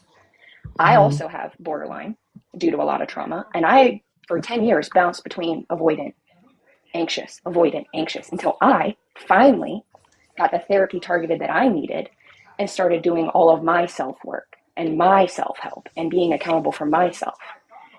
And to kind of piggyback off of, I think it was JK, with the older generations and calling people out, Mm-hmm. you can, but it may not go anywhere. I had to cut my mom out. I haven't talked to her in 6 years because she refused to take accountability. My mom is 62, That's refuses to crazy. take accountability. I'm 29. I've done more work with my journey, my therapy, my self help, being in control of my emotions and myself than my mother will even attempt to because she doesn't want to take accountability for herself. She wants everybody to just take what she has to deliver. She's one of my biggest sources of abuse. I had to cut that because I called her on it. She didn't want to stop. I'm not putting up with it. I have 2 young children. We're not doing this. If I'm going to do what I need to do to be in charge of myself and help myself, whether I'm anxious, I'm avoidant, I'm fearful, it doesn't matter. Regardless of my trauma, there is no reason somebody that is 20 years my senior shouldn't be able to do it as well. If they won't, that's their issue. I don't have to deal with it. I brought it to you. I tried to pair the relationship. It didn't work. That's your problem to deal with. We've touched on this with previous lives. Mm-hmm. Your emotions may be valid. Your reaction is not. I'll land there. Okay, thank you. All right, y'all. Listen, I gotta keep going because I want to get to the good, juicy part of this, and I want to get to the yeah. Let's keep going. We It's got now more 20 meat. likes. Yes, it's more. It's more. We're now going into segment 3. Listen, and it is 12:12. Thank you to the 32 people in the room. I appreciate you. Shouts out to you. Salute, salute. And the 20 likes, thank you. I appreciate it. Let's get those likes up, y'all. Okay, 20 likes. But I've been here since about 11 o'clock.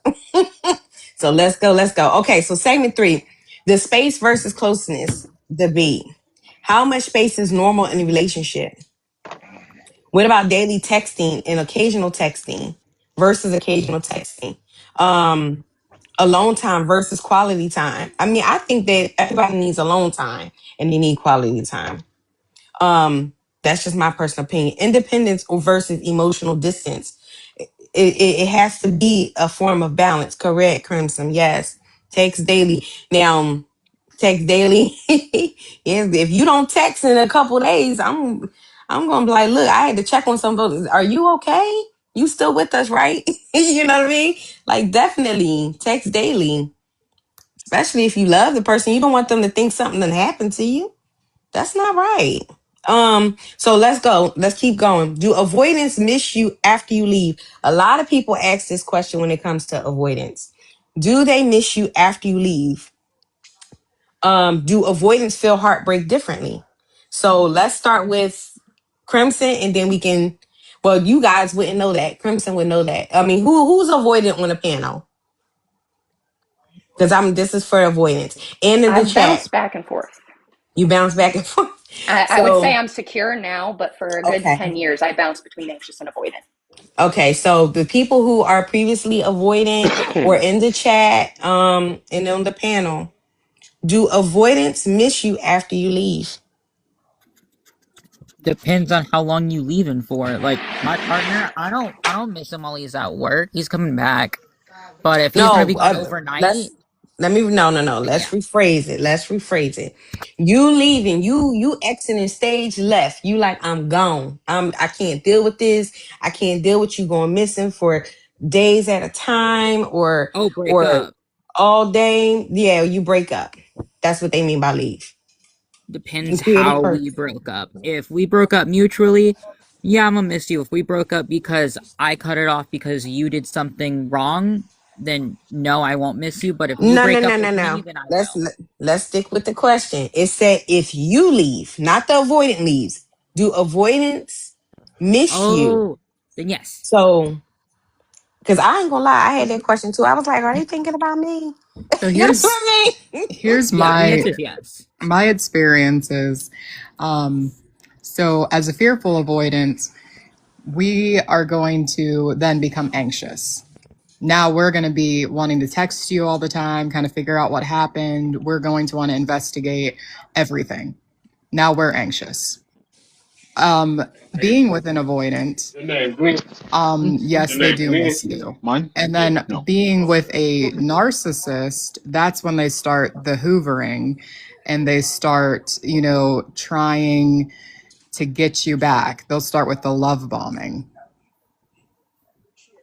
Yeah, I'm a hurt, and I'm probably gonna keep an eye on your like socials and stuff for a bit because of the hurt. But like, I'm not gonna sit there and reach out to you. I'm gonna respect your decision. Okay, okay. So that's Simpson in the comments said they do miss you. They do. She was responding, they do miss you, but they can live without you. They don't have a deep attachment.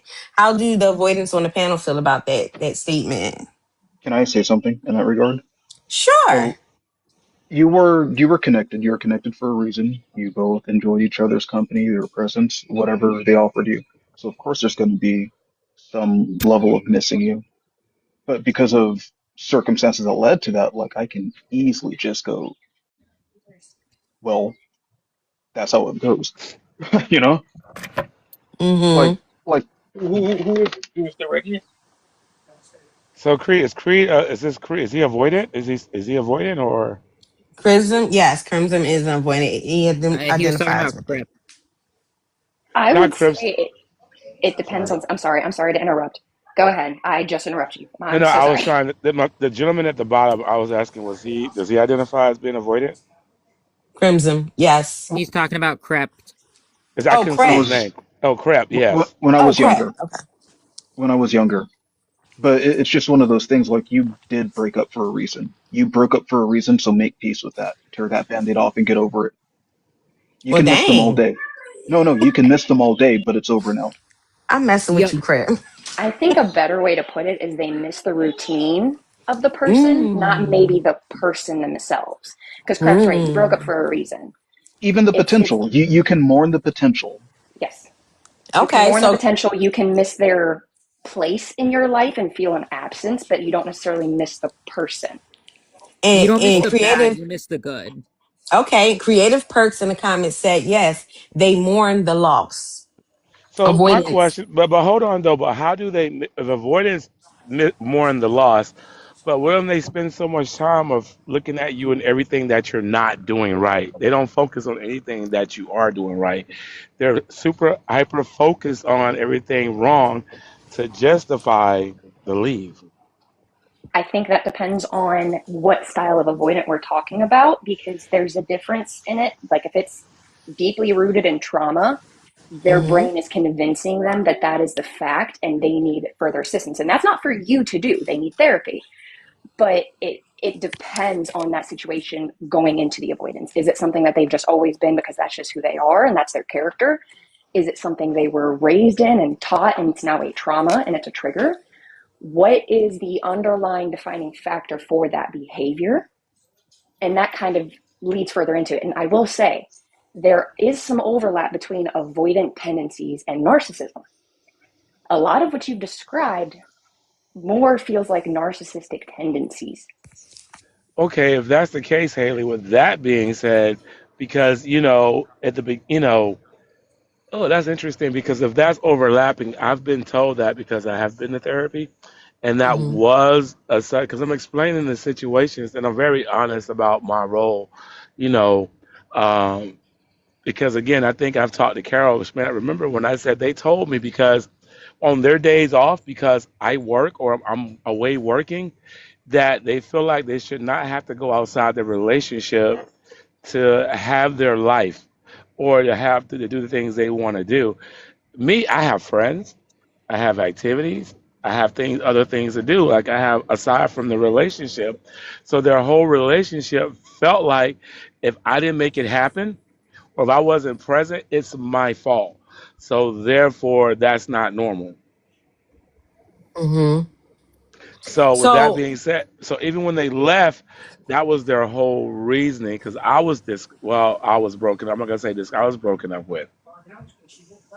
So it didn't matter what I did or if I explained why things were happening, what they happened, what needs to be done, especially when you're in a household together.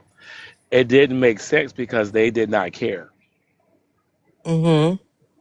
So again, it's like, so when it was done, do they miss each mile? If they missed you, I was curious because I don't think they did, because I don't think they had a problem moving on. And let me say this. Shy in the comments said dismissive avoidance respond differently than fearful avoidance. And there is a difference. Dismissive avoidance, they avoid because they enjoy their independence. They when they like to get close, but when they get too close, it makes them uncomfortable. Fearful avoidance, they like to get close, but they become fearful of for other reasons, like it's literally a fear of love and it's hard for them to accept it for their reasons, right? So Shy, can you elaborate on the dismissive avoidance and how they respond differently than fearful avoidance? Can I interject one quick thing before, because this will explain what she's about to explain. I had them take one of those quizzes in the very beginning, and they came back as fearful, disorganized. Is that correct? They took that test, Fearful, and is it fearful, disorganized? they feel And they said disorganized. that they don't agree with the test because they don't know them. They don't know her. Said they don't know me. Like, that doesn't apply for everybody. But I said you took the test though. Mm, okay. Well, go ahead. Sorry, go ahead. The person I was about to explain. I wanted to interject because I know you're about to get into it. Maybe that'll help. Yeah, because Shy, she is a licensed therapist. I think what there you work in therapy, behavioral health, Shy. But Yes. I don't know if you want to, speak from a professional aspect or a personal. But yeah, if you can explain the question that I asked, how dismissive avoidance respond differently than fearful avoidance. So so they're similar in that they're both avoidant, right? But they avoid intimacy. So dismissive avoidance, they're both fearful and dismissive. They're both avoiding intimacy, but they're different in their motivation as to why they're avoiding the intimacy. So fearful avoidance, they crave connection, but they're afraid of it. So they have like this kind of like push and pull. Um, And whereas the dismissive avoidance, they value their independence and they suppress their emotions and they like to maintain distance because they don't want to lose their autonomy. So I mean, like the core wound for them is the same. They're afraid of, betrayal, abandonment, um, and they don't want to experience that. So it's like they're trying to protect themselves, but they do it in different ways. So their responses are going to look different in that, like, a dismissive avoidant is going to be able to recover. It's going to seem like they recover easier when they get out of a relationship, where a fearful avoidant is going to be more likely to try and reach out again and re-engage and see like what happened. They're going to be more inquisitive, like they want more answers. Um, and then, like, in the realm of dismissive avoidance, on the extreme end exists narcissism, On the and extreme end on the of extreme it. end, but it's also Okay. very rare. Okay. Um, And wait, right quick. She's not saying an avoidant is a narcissist. So let's make no, that clear. That's not what she's saying. To be a narcissist, you have to have at least 5 traits to be a narcissist. yes, Narcissistic tendency. Yeah. So, and all it's right, Sha, it's I'm sorry. rare. It's very Hmm. rare, actually. But like, um, but you can have tendencies, narcissistic tendencies. In fact, most people do because we are out for like our greater good, and that's not Hmm. a bad thing. Um, but yeah, the core wound is that they're insecure about betrayal and abandonment, and they don't want to Hmm. experience those things. But they'll So do it to you. no one wants to experience it. But I'm saying, But but they will do it. Like, even with the fearful, wouldn't they abandon you? The same thing that they're afraid of. yeah, That's a good question. yes, and I mean sometimes they'll do it so that they don't have to experience it themselves. I was just about to So it's piggyback off kind of of that and like say the same. I get you. They get you before you get them type. That's yeah. type Yeah. situation. Like if they see it coming, they're just like, okay, I'm If going to they cut this off. see, yeah, yeah. It was something Or I proceed. wanted to ask you. Okay, so fearful avoidant, it's like a combination of an anxious and a dismissive. So it's a combination of the two. That's what a fearful avoidant is. And I think that's why they call it a disorganized. I'm not sure. Yes. Yes. And typically it comes from early childhood trauma. These people usually have, like, I had fearful avoidance before I worked towards security, and it comes from trauma in early childhood. And all of these anything but secure attachment, it comes from our childhood. Even secure even comes from our childhood. It's our experience that we have with our families. So we see this generationally. Like I work with families, so when I'm doing genograms, which is like a family history, I'm looking back and I'm seeing generations of the same types of patterns. So I'll see generations of avoidance, which looks like families that are cut off, you Mm-hmm. know, like this person doesn't talk to this person, that person doesn't talk to that person, or generations of anxiously attached people where there's a lot of people who are very closely connected, not necessarily in a healthy way, more like too connected, like they're enmeshed. Mm-hmm. And enmeshment's not healthy either, because then you have people trying to tell other people how to live their lives. Um, and like someone was mentioning earlier today about like the mother and, you know, the grandmother and everyone, and they're not able to actually voice their own opinions because they're afraid that they would lose that relationship. So we see stuff Yep. like that too. And it's generational. So these are big problems in our communities that go unaddressed. And I love that you're bringing them to light. So thank you. No problem. No But you know problem. what? Even on the question of that is, uh,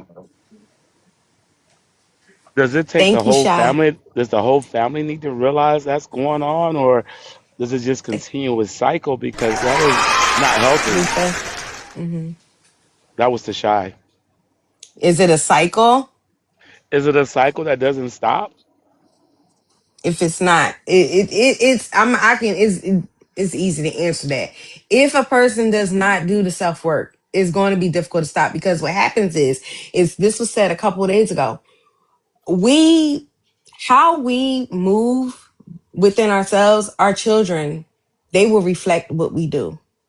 So it will become generational if it's not self checked because our kids um we also create that realm of our we develop our kids, yeah, repetitive, we develop our kids attachment styles by how we interact with our children. So if you're not going to do it for you, do it for your babies. Do a Mm. self assessment, try to get some help, therapy, actually have some time with yourself, have these discussions with yourself. It's okay to talk to yourself, just don't answer back, okay? But it's okay to sit back and say, hey, like, do a self-assessment, think about how some of your relationships ended, okay? And this is how I did it. And I literally had to pull from it and say, hey, um I could have handled, with grace, of course, but I could have handled that differently. Or maybe it was me. Let me see why I do certain things, why I respond certain ways. And can I be overly clingy and things like that? I thought about those. I didn't beat myself up on it, but I had to change. Okay. So yeah, self-assessment and regulate yourself. Oh no, I'm joking. I had to put But you that out know, there. Miss Carol, I've done what you've done, like you just explained. But even my biggest things, I think I'm a little anxious once I think about it. But before, and I had to think to myself before the Mhm. relationship I was in, I feel like I was more secure. But even after relationship, after so many crazy things have been said to me repeatedly, I started to doubt myself. And believe it or not, it still lingers because everything was my fault from what they perspective. And it's As an like, anxious attachment, and I battle with myself because it's like I know better, But because you were so involved with this person, it's like, am I really that way? It makes you really question yourself. And it's not, the questioning yourself is not to beat up on yourself. It's not questioning yourself or self-regulate. So doing the self-check is not to beat up on yourself. It's not to say, you know, I'm the worst person in the world. How No, can no, I no, do no. that? Or I'm just putting it out there for everybody else that's listening. It's basically you trying something different. They say insanity is doing the same thing over and over again and expecting different results. Well, it's the same thing when it comes to our relationships. If we doing something over and over again and it's not working, like for instance, if I'm always calling my boo thing all the time and texting them and they start to pull back from me and then the next one do the same thing and it's like a repetitive thing, obviously this is not working. Let me try to fall back a little bit. Let me allow them to reach out to me. You know? As bad as I want to talk to him, you got to talk to say, girl, no, put that phone down. Backspace, backspace, backspace, delete, delete. You know what I mean? Like you have to do that sometimes. And I do it often. I talk to myself often because I have to, you know, but I do have to keep going, you guys. It's 12:30 now. And I have to go soon. So let's finish this up. Avoidance don't run from people. All in all, they run from the pressure. So they're not running from you. They're running from the pressure of not being able to show up, or having to show up. So it's not you. They could very well love you, but sometimes it's tough. It's heavy on them. The Do irony avoidance of miss that. you? Yeah, I know, right? I know. So yeah, avoidance, they do feel heartbreak differently. A lot of times it's delayed emotions. That this is what it consists of, delayed emotions. They do miss partners after breakup. They process their feelings more privately. That's why they go into retreat mode, like a hibernation in a sense. They want to process their feelings privately and they do have regrets after the space. They do. So they want the space, but they do feel bad. I can't see it. I have a hard time. You say, although it's delayed, and again, everybody's different, Hmm. but even from the experience that I've had, I don't feel that way. I don't see it because, even after we're done, it was just like, drop it and keep it moving. Because And again, go mhm. ahead. Go ahead, because again, what? And then I'm gonna. I just, like I said, I just don't see it because at the end of the way, for them to justify and to feel good, everything had to be my fault. So therefore, I don't think they ever had to process. Well, maybe I could have did this differently. Maybe I was. Oh, something happened with your mic. Crimson said in the. I don't know what happened. Who was that dropped? I don't know who that was. But Crimson said in the comments, it's the pressure that he's going to F things up. So that's what he feels. Pressure, he's going to mess things up. Oh, I know who dropped. Okay. Um, okay. I don't know what happened to your mic, JK, but okay. Something's going on with his mic. But I'm let's here. I'm here. I'm sorry. I'm here. I don't know what happened. okay, yeah, I don't know what happened. But yeah, I don't know if you heard what I said, but Crimson said it's the pressure of effing things up, messing things up. And what my actions mean to him and we both. Okay. And what's your name? Creative Perks. We talk about our differences and what my actions mean to him, and we both adjust. So that's how you navigate Creative Perks, because Creative Perks also identifies as a um avoidant. And I think Crimson said the same thing a couple of days ago. So that's What's awesome that? that you guys they're adjusting. They say we talk about their differences. They talk about their differences with their partners and how it affects them, their actions, and what it means to that person, their partner, and then they both adjust. He seems So they healthy. communicate. They communicate. Hey, I need a time away. I'm gonna give you an example. I need a time away. X, Y, and Z. And then the partner says, well, it made me feel this way and I don't like that. And, can you just communicate with me more, when you feel this way? And they both adjust to that. And when you adjust to that and you're committed to that, you have to stick to it. If you agree, if you accept your avoidant back and you saying, look, babe, I got your back. I understand. You have to understand, you have to have their back. Because if you don't, it's just going to push them further um, into their avoidant style. And it basically just confirms what they've been feeling all along. Basically. Boundaries are paramount. Yeah, boundaries are paramount. Yep. So segment Yes, ma'am. 5. Oh no, before we go to do avoidance come back? Yes, they do come back. They do. And I think that's more of the fearful ones. They are more, like Shai said, they are more they will most likely want to come back or attempt to come back before the dismissive. The dismissive is kind of just like, hey, I just move on to the next. You know what I mean? That type of mentality, you win some, you lose some. You know what I mean? Oh, another one bites the dust. It's just. But anyway, this is the good part. And this is very positive. They repeat offenders, so be careful taking them back in. Since Dag since it ain't repeat offender. Girl. Segment 5. Okay, so the strengths of avoidant partners. This is more of a positive outlook on it. The strengths of avoidant partners. Do y'all think avoidant partners have strengths? I'm gonna tell y'all. If y'all don't, I'm gonna tell y'all. I'm gonna tell y'all because y'all all got too quiet. So I'm going to tell y'all. Just listen. So, I was yes, typing. we do. I don't know when I can talk or not. So I'm just typing. I'm not jumping in on voice. Okay. I'm gonna tell y'all they avoidance have strengths, and it.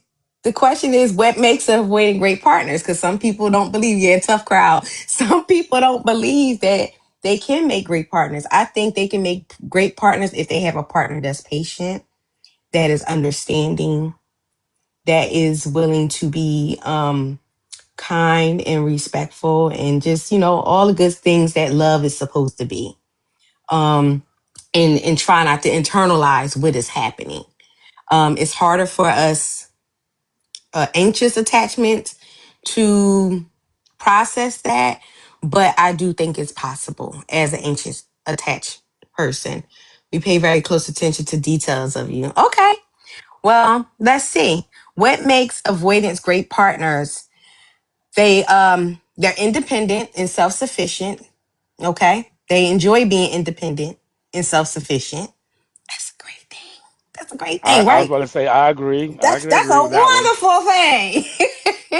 And they also are calm in crisis, meaning they're not going to do that toxic back and forth with you.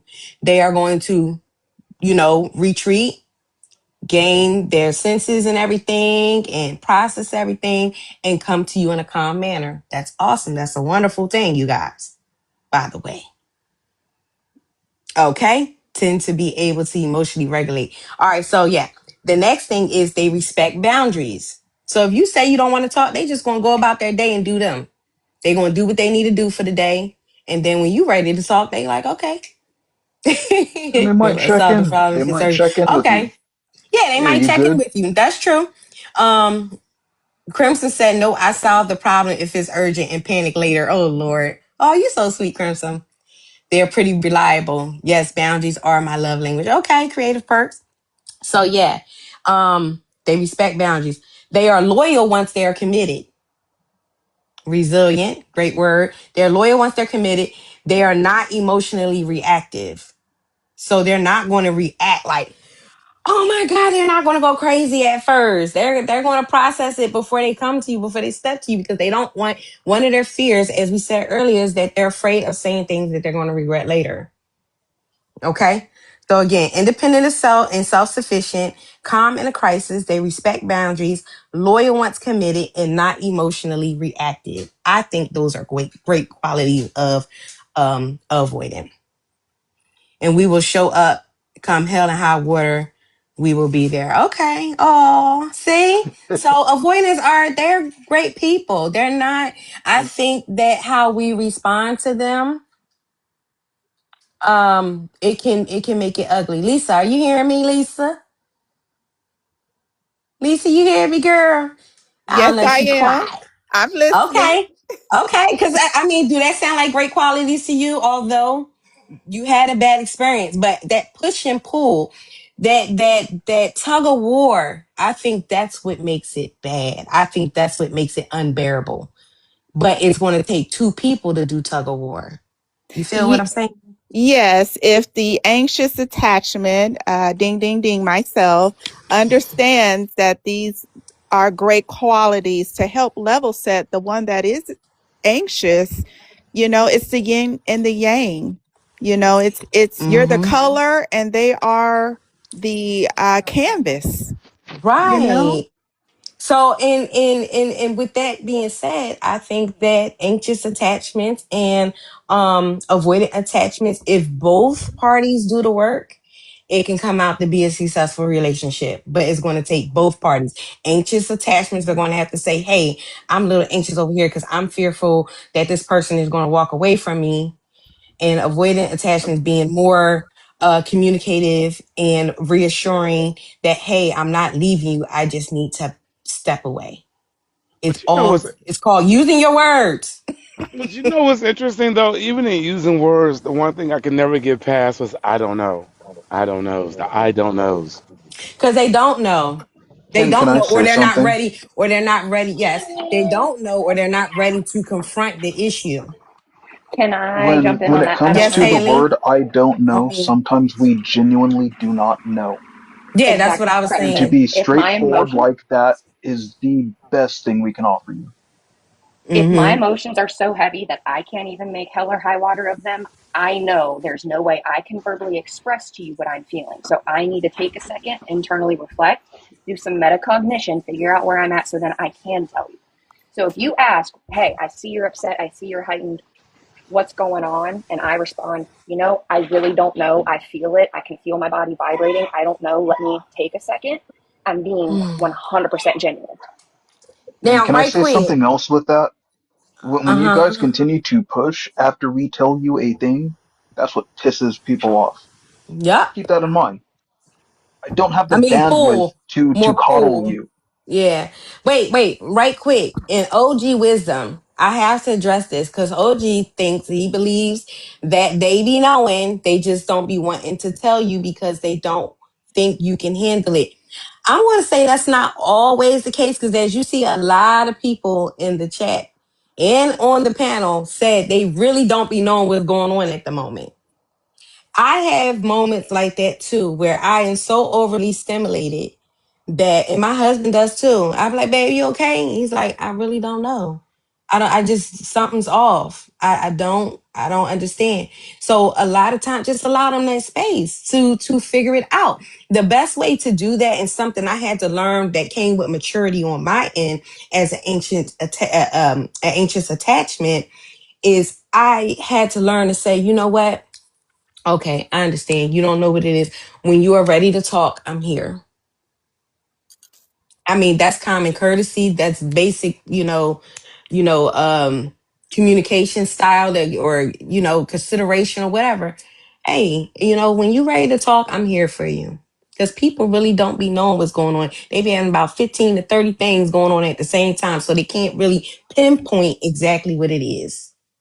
And I'm gonna And be best honest. believe, if they gave you the whole 30 list, they gave you the 30 things on that list, yeah, you going to feel overwhelmed. That may make you run for the hills. I'm just saying. I'm gonna be honest. A lot of people will tell you a thing, and you just can't take it. You want to make Thank you, Lady something else out House. of it, or you want to keep it going. And Right. it's one of Mm. those things that like those are grounds for dismissal. They are.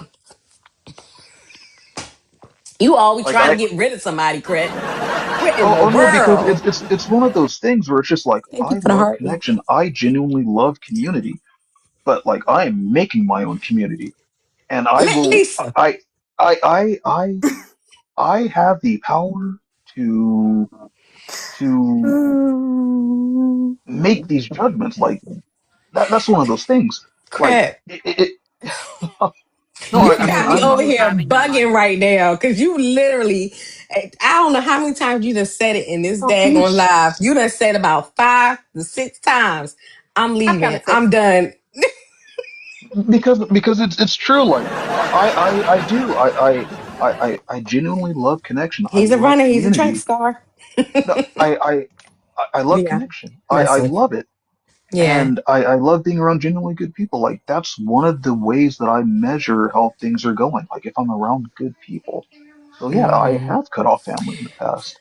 And And I I've and I reconnected have with to family. vouch for you. He does love connection. He sits in the live with us. He will sit there for hours, talking and everything. He is a little standoffish. He's more in the quiet, and he'll chime in every now and then when he got something to say.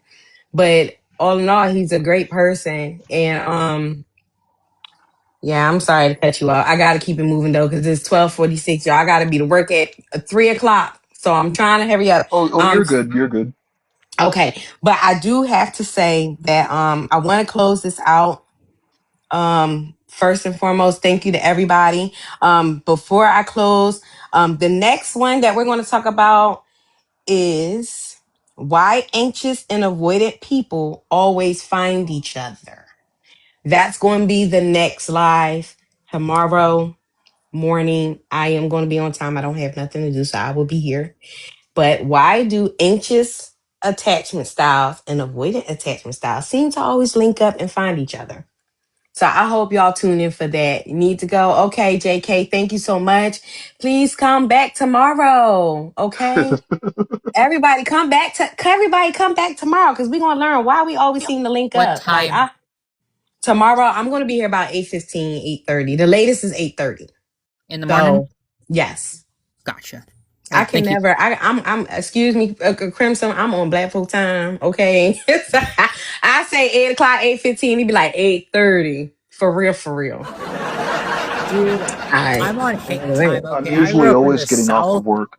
We'll get there when we get there, all right? I'm gonna wake Eastern up time. first. Okay. Yes, I am Eastern time. I live in North Carolina, so I am in Eastern time. About 8:15, 8:30 Eastern time. Okay. And also the tease is to it is the chase and the distant dynamic, which Lisa was talking about earlier, that push and pull dynamic. It's a chase. It is. So if you want to be here, just be here no later than 8:30. If you want to start from the beginning or whatever time you can get here, that'll be perfectly fine. And continue to follow the series because we ain't done yet. There's more. There's more. We still have I think another one coming up, which would be oh Lord. We'll have another. I'm sorry, I'm trying to pull something off. But anyway, I hope you all have a blessed day. Follow the series. This is going to be really, really good and powerful. And clothing line is avoidance. I'm gonna close this out. Avoidance don't need less love, y'all. They don't need less love. They need less pressure. That's bars. That's bars. Anybody feeling that? Anybody feeling that? They don't Yep. need less love. They need less pressure. I love it. Acceptance and open communication is big for avoidance. Open It's also communication. you also have to remember it's you and your partner versus the problem, not you versus your partner versus the problem. That's good. You said that like 2 days ago, Cramsong. You're a Is team, you you and gotta your remember that. right, right. So You let's wanna make love, fight or you not wanna war. solve? Yeah, we gonna solve. We gonna get this together. But thank you all for the 26 people still in the room. I am up to 28K in likes. Thank you so much for those who contributed to the likes. Thank you for elevating the live. For those who sent gifts, I appreciate you. For my mods, I appreciate you. D, if you still in the comments, I appreciate you. Yeah, then we got a new mod. We got a new mod. D right. She don't play no games, y'all. I have who is it? Rambo and All Eyes on B. And now D. Woo. That's an awesome team right there. And thank you so much. It seems as if we were young, we could cultivate relationships better because we had time. We can still cultivate relationships from right where we're at, OG Wisdom. We can still do it. It can still happen right now. And even though we're all not we're not old, we're still young. We just are older young. You know what I'm 23, saying? guys. I I'm mean you, but 23. I'm I'll be 24 December. I'm in my 40s, but I'm going to say this. We're Not even all we're, old. we're always evolving, and we're going to continue to evolve until we take our last breath. So, we still got some growing to do. Yeah, we still got some Vision's growing to right. do. We got to make the time. And then too, remember, we as parents, we will shape our children's attachment style. So it's still very important for us to learn this. And even if you have grown kids, you can share this information with your grown kids. So when they have kids, or if they have kids, they can share it with their kids. So these are things that we need to learn. Learn our attachment styles, learn our partner's attachment style, and have these tough conversations. You know what I'm saying? It's a great conversational piece, and you can learn a person's mindset instead of just, hopping straight in bed with what a lot of us do. For the first time Right. in my life, all my love belongs to me. Oh, how you got love from me too? Oh, gee, Yeah, too wisdom. many people want it to become physically intimate as soon as possible. Like that, that's where you find a lot of issues. Yep. Mm-hmm. Short-term pleasure becomes long-term problems. So this right here, I appreciate everybody.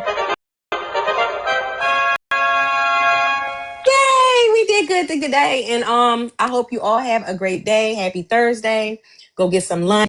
Your day at work. Don't let nobody ruin your day. Bye, Okay? guys. Stop, breathe, pray, whatever, do what you do. Go get a snack. I'm just saying, you gotta do what you gotta make it do what it do, baby. All right. So, and love does not have to be earned. Love should be given to everybody, but everybody don't deserve access to you. You give love freely, but everybody don't deserve access to you. Okay? So with that being said, I'm about to get up out of here. Y'all have a blessed day. It's now 12:52. Have a great lunch. Be nice to y'all bosses. And You have a good I'll day, see Miss y'all in the Carol. morning. Thank you so much. Thank you. Mwah. Thank you to everybody on the panel. I appreciate you, Shy. Thank you. You came in on time, my girl. Thank you for showing up. I'm going to let everybody down. Don't jump out the window. I would Okay? like to apologize for missing the past couple of days. I ended Thank up you. You hosting don't have to people. apologize. Yeah, I What know. you apologize for? I hosted people, and then yeah, I ended up sleeping all day yesterday. Oh, listen, you got to do what you got to do. Real life comes first, okay? And I don't get mad. I don't get mad. I stay glad. And I But these just are thank good you for subjects. stopping in. Yes, and I appreciate you for being on a panel and actually engaging, having conversation. We need you I around, Craig. apologize if I seem a bit more hardline, but it's just like learned lessons. Learn lessons, and you also don't tolerate the BS. And that's I can't. okay. That's We're too okay. You old for have to. that. And at the end of the day, we all have to protect our peace. So use discernment when we're meeting people, when we're telling them information, when we're allowing access to our lives. Just use discernment. That's it. That's all. Right. So I would give like freely, but access to my love, are you gonna work for that? So some people are excellent performers too. That's true too. But yeah, I'm gonna go ahead and go, crap. Thank you so much. I'm gonna let you down. Appreciate you. Citizen, you came up here to say something, my girl. I'll see Just you to later, say crap. that this was an excellent. What you say? Uh-oh.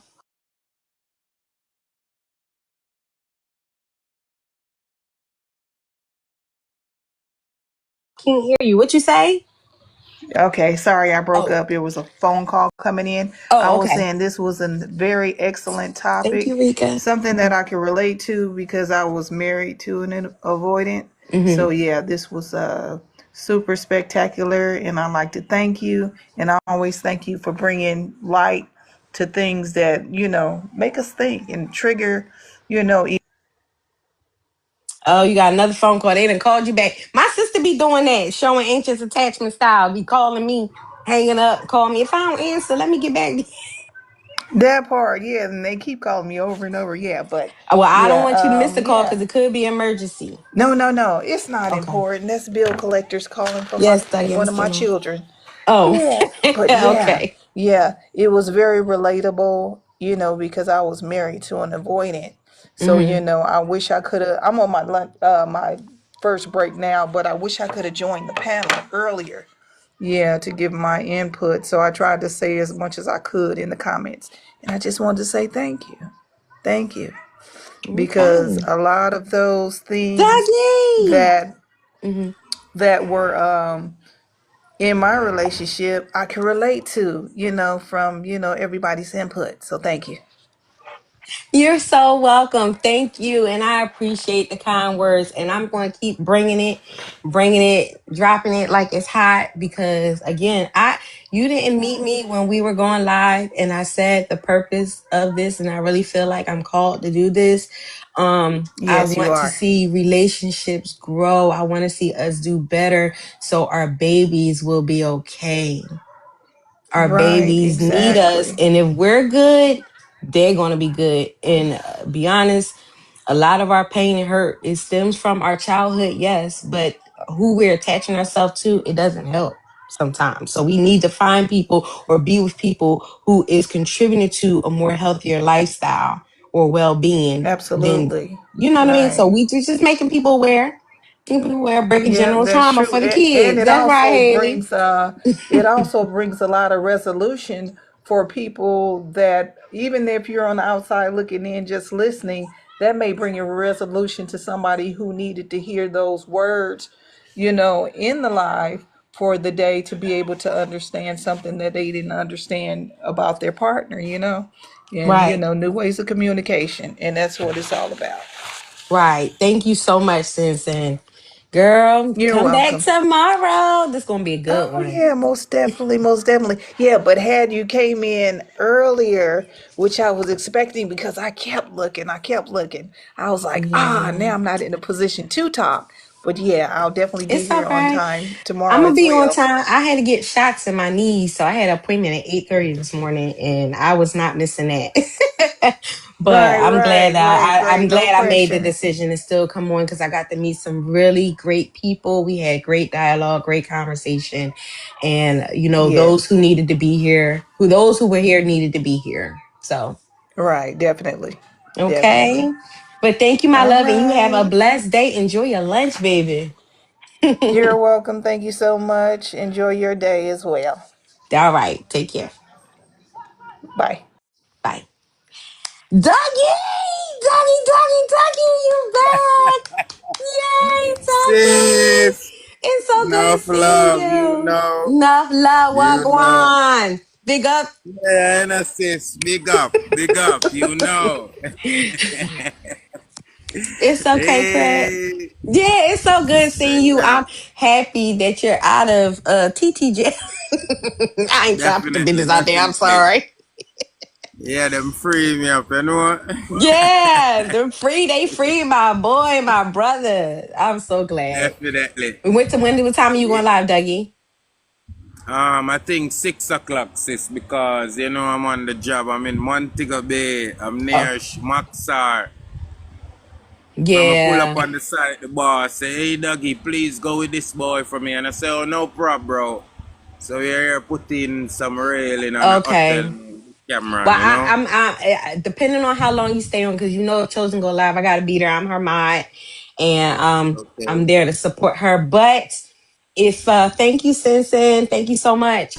Um, but I am going to stop by there, and if if I'm not able to make it, I will. I got you in Bros in live. I got to get Sachin Definitely. I too, because know. I know, sis. I know. Sachin was up here, and I didn't get the opportunity to send my gifts to him. I appreciate people for tapping me up. Doretta, I see you. Dell, I see you down there. Rika, I see you. Nathaniel, thank you for all stopping in. The people that's less Simpson, thank you for hanging around. I appreciate everybody. And Dougie, I will see you later on Zen Live if I All don't right. see you in Enough yours, love, sis. okay? Enough love. Have a great day. Enough love, you Have know. a great day. Be easy, All right, sis. everybody. Take care. Straight up. All right. Bye. Yeah. See y'all in the morning. All right, sis. Later. 8:15, 8:30. All right, Dougie. See you later. Mm-hmm. All right, I'm ending the live, y'all. Have a great day. Bye.